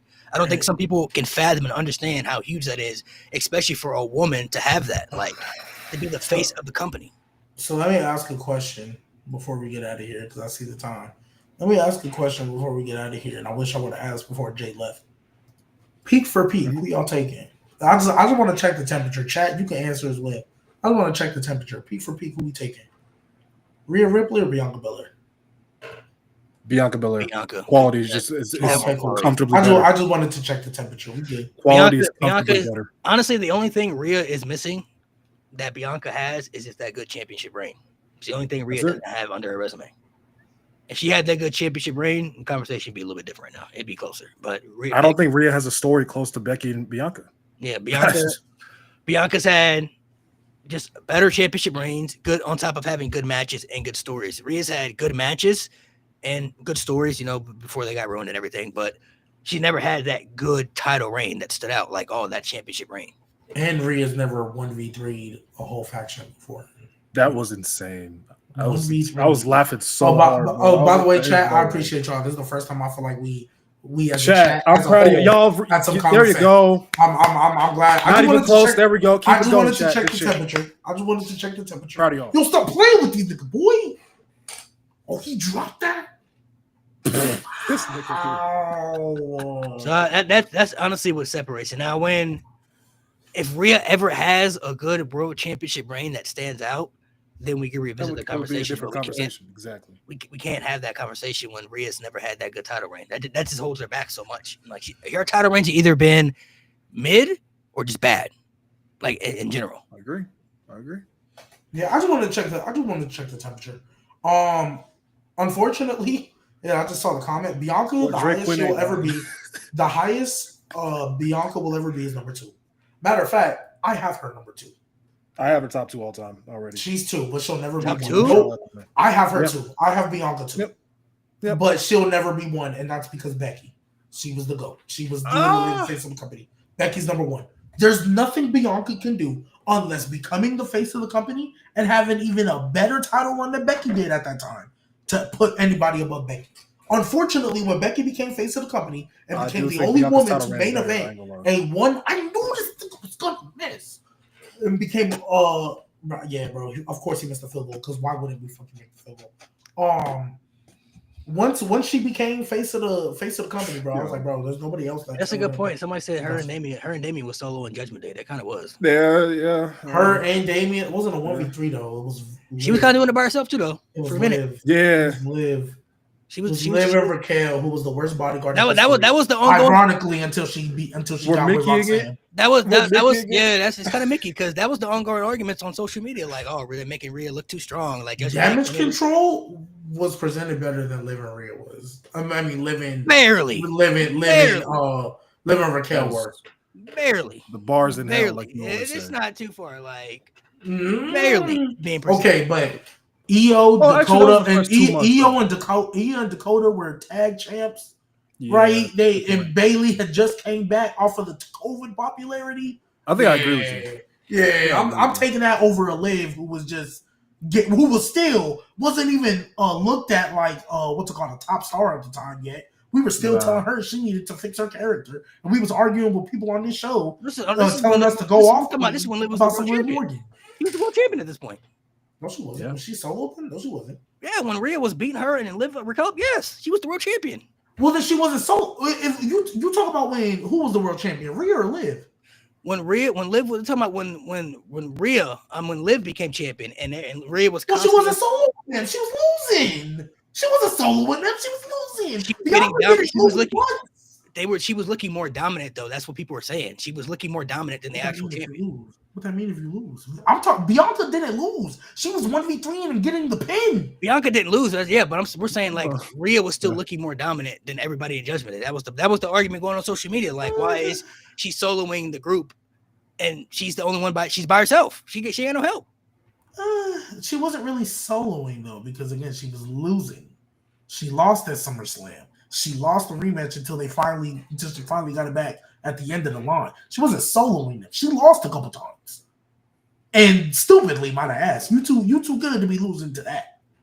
You too good to be Bianca literally bad in a blood match. TLC match. Bianca literally in a TLC match. No disqualifications. Soloed all 3 of them with no help. No Damien by her side. No help. 1v3 these women, bro. And she 3-peated Bailey. She beat her 3 straight times. which shocked the hell out of me. I thought Bailey was at least getting the ladder match, but when she That's didn't win the what ladder match, I was like, that's what we all thought too. We were like, okay, ladder match. This got to be the one, right? Yeah. and nope, Nope. belt to ass. Bro, I'm not gonna lie. That was she almost made Damage Control feel like the Nexus, bro. Like almost. Like almost, bro. She almost, bro. Damn near. Nobody took Damn Damage near. Control seriously after that. Not a soul. And then They they added pretty much Oscar were. to I the mean, group. And then they added right. Oscar to the. They added Oscar to the group just for Bailey to turn babyface on him. And as soon as Bailey turned babyface, It was she dead. soloed them niggas 1v3. That group was dead at that point. Io only got revived because she went to Raw and did that Queen of the Ring tournament. That's the only reason Io got revived. But Io as champion, Twice me over. again. Me again. What's her feud? Yeah, that's pretty bad. I forgot about that. Because it was a forgettable ring. So, what's your guys' before we end it off? We clearly have established that we think peaks outweigh the longevity. Seems like Yeah, majority y'all of the move me. conversation.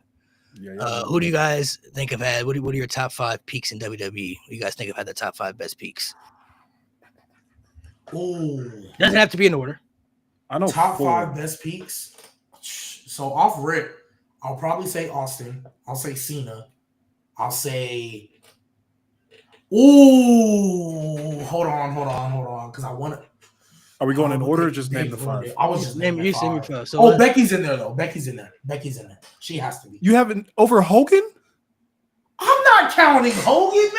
Oh, bro. I'm not we're doing counting this. that. R.I.P. Doing But I'm not this. counting it, bro. We're doing this. Bro, okay. If you want me to count him, I can. But like, I'm not gonna lie.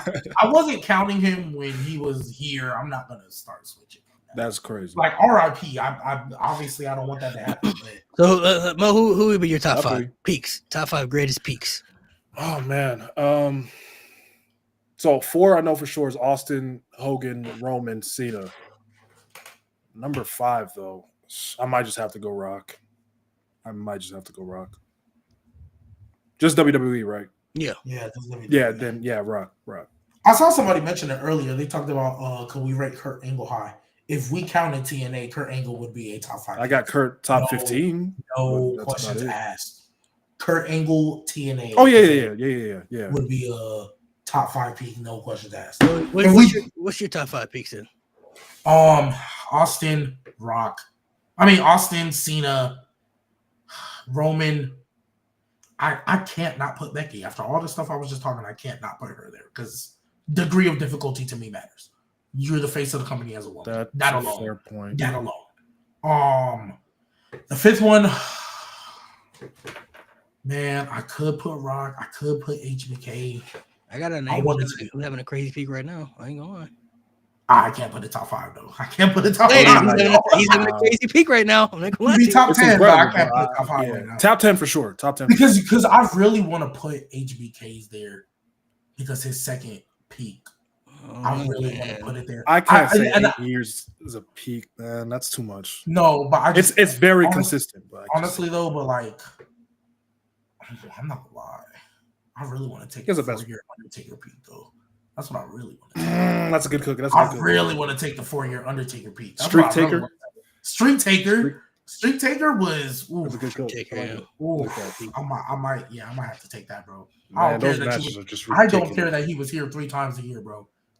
I was hooked. Didn't need to be. Didn't need to show up. Yeah, all I that feel much. Like depending on Didn't how long Cody's peak lasts, he might be pushing those conversations, bro. Like I think it ends Eventually. I think the peak ends in 2027, and then he'll just be like regular. He'll still be a top guy, but like you know how many that's when you'll start seeing him winning the world heavyweight title. Y'all That know- might be where we get a heel turn. That a might be.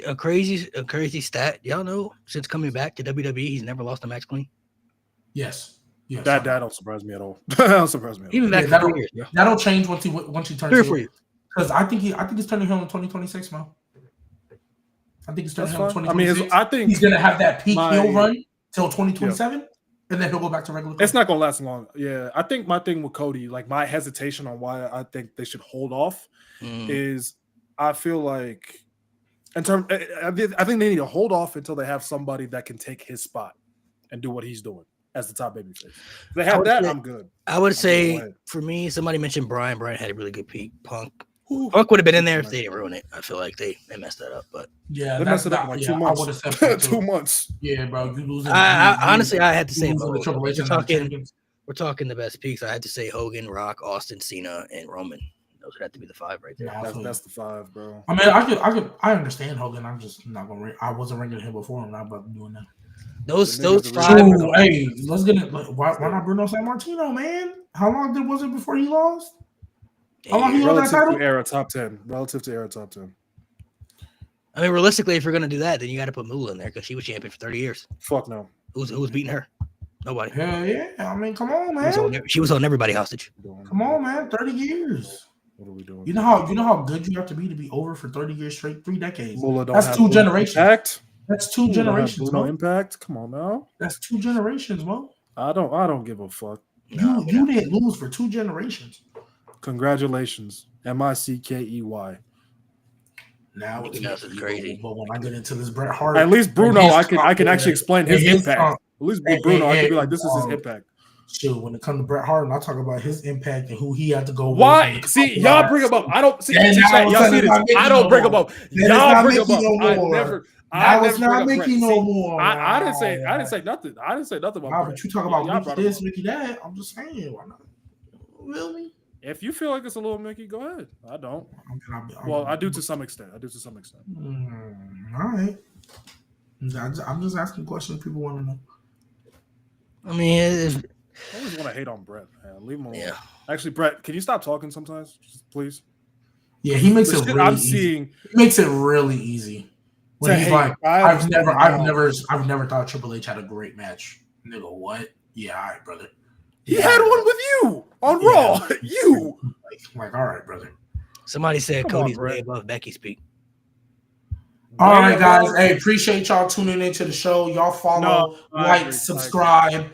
What? No, it's not. No, it's not. No, it's Cody's not. No, it's not. No, it's not. No, it's not. That's what Way it is. above Becky? Way Way above Becky? Hell no. Bro, I'm gonna say this. I really have to sit Get here off and think the- about it. I do not think people. It You clearly, think, hold on, Mo. You think it's close? Do I think it's close? So, okay, peak Becky is what, 2018 to 20. When she get pregnant? 2020. until she got pregnant. So right Okay. in COVID. Right when COVID And we're started, talking that's when about she got pregnant. 2022 to now. to present Cody. I think Cody's had better stories. Cody's had better matches. The impact of his peak, I think. Ooh, but Becky, what she did for the women's division. Bro, that's what I'm saying. That's what I'm saying. Oof. I don't like Oof. clearly by this chat. I don't think we're understanding, bro. She was the face of the company as a woman in a company who historically did not care about women. We talk about this women's evolution. Yeah, it started with Team PCB. She was clearly NXT. bro. She was made, bro. I'm not gonna lie. The way WWE treats The Rock. Bro, where do you think the manhandle slam came from? When she started using that, like that's straight from The Rock. That's straight like, My here's dear my self. blessing because you're the biggest star in this company. Here you go. Like, I'm not gonna lie, no disrespect, especially when somebody says way above, ridiculous as hell. Yeah, that feels a little bit wrong. Bro, I'm not gonna lie, you cannot deny that she literally was the face of the company, and then as a woman, main eventing the only one night WrestleMania. Like, yeah, now that we got these 2 nights, even though a main event still holds a lot of value, the women always get you ain't now. If you a move woman Brock comes up Lesnar and here, Seth Rollins out if the way. Like, if a woman comes up here and main events a 2-night WrestleMania, all right, cool, we got some conversation. yeah, like We they can have night some 2. conversations. If you Yeah. get the main event for night 2, because we all know realistically, night 2 is still that's where you're going to put your biggest draw. That's where you're going to put your biggest draw, right? Roman, Seth, and CM Punk could afford to be in night 1 because it was Cody and Punk. If that was Cody and Drew, I promise you, Roman and them main event night 2. I promise you, if that was Cody and Drew or Cody and Kevin, but because it was Cody and Cena, all right, cool. We can give Roman and them night 1. Cody, honestly, realistically, Cody's going to be a night 2 main event until they do Rock and Roman in Saudi Arabia. Other than that, I don't see him moving out of that night 2 spot for a while. Well, because I mean, realistically, he's probably if Punk does not win this world title off of Seth, which I still think he is, it's gonna be Cody. You know what I think they should do? Realistically, you know what I think they should do for real? Just to avoid any plot holes and any problems. They should just do Cody Punk and Roman Seth. No. I'm sorry. They should do Cody Roman 3 and Seth Punk because you can fight over that world title and you can do the Universal. But if we do Cody Punk, that means most likely Seth is going to hold that world title going into Roman. And I think if Roman and Seth fight, Roman needs to win. And I don't want to see Roman with the world title. And it's not in Roman's character to relinquish the world title. And if he wins that title, he's also not losing relatively quickly. So there's a lot of issues that come about that. So are we sure? No, just one. Maybe. Bro said that doesn't matter. It's not bro said it doesn't matter. It's not a woman conversation. Oh, I immediately read that and thought bot and stop paying attention. It's not a woman conversation. That's my point. Meat Moot. I'm putting her in the top peaks of all time, men included. That's the point. Cody's number one movement in the world for a while. So Becky Lynch. Becky Lynch had the same. She had a number one. Okay. Yeah, you know, you're right. You're right, Mo. Meat Moot. Is this where we do our outro? Our little mini outro? Is that when we do it? Let's do it. Is that when we do our outro? It gotta be, yeah. It gotta be. Okay, hey, appreciate y'all for tuning in. I think we ended right on time today. Well, from when we started, we usually go like 2.5 hours. Now we're 2 hours. Appreciate y'all. Y'all like the video, comment, subscribe, share the video to your friends. Tell them that No Name Wrestling is the best place to get some good wrestle talk on the internet. Follow the socials. Hey, if you can't listen to us live, make sure when you do watch us again, you like the video. Then listen to us on Spotify, man. Follow all the socials. You know what it is, Mo, Malik. If you want to be a G-Maniac, y'all know the number 1-800-G-Maniac.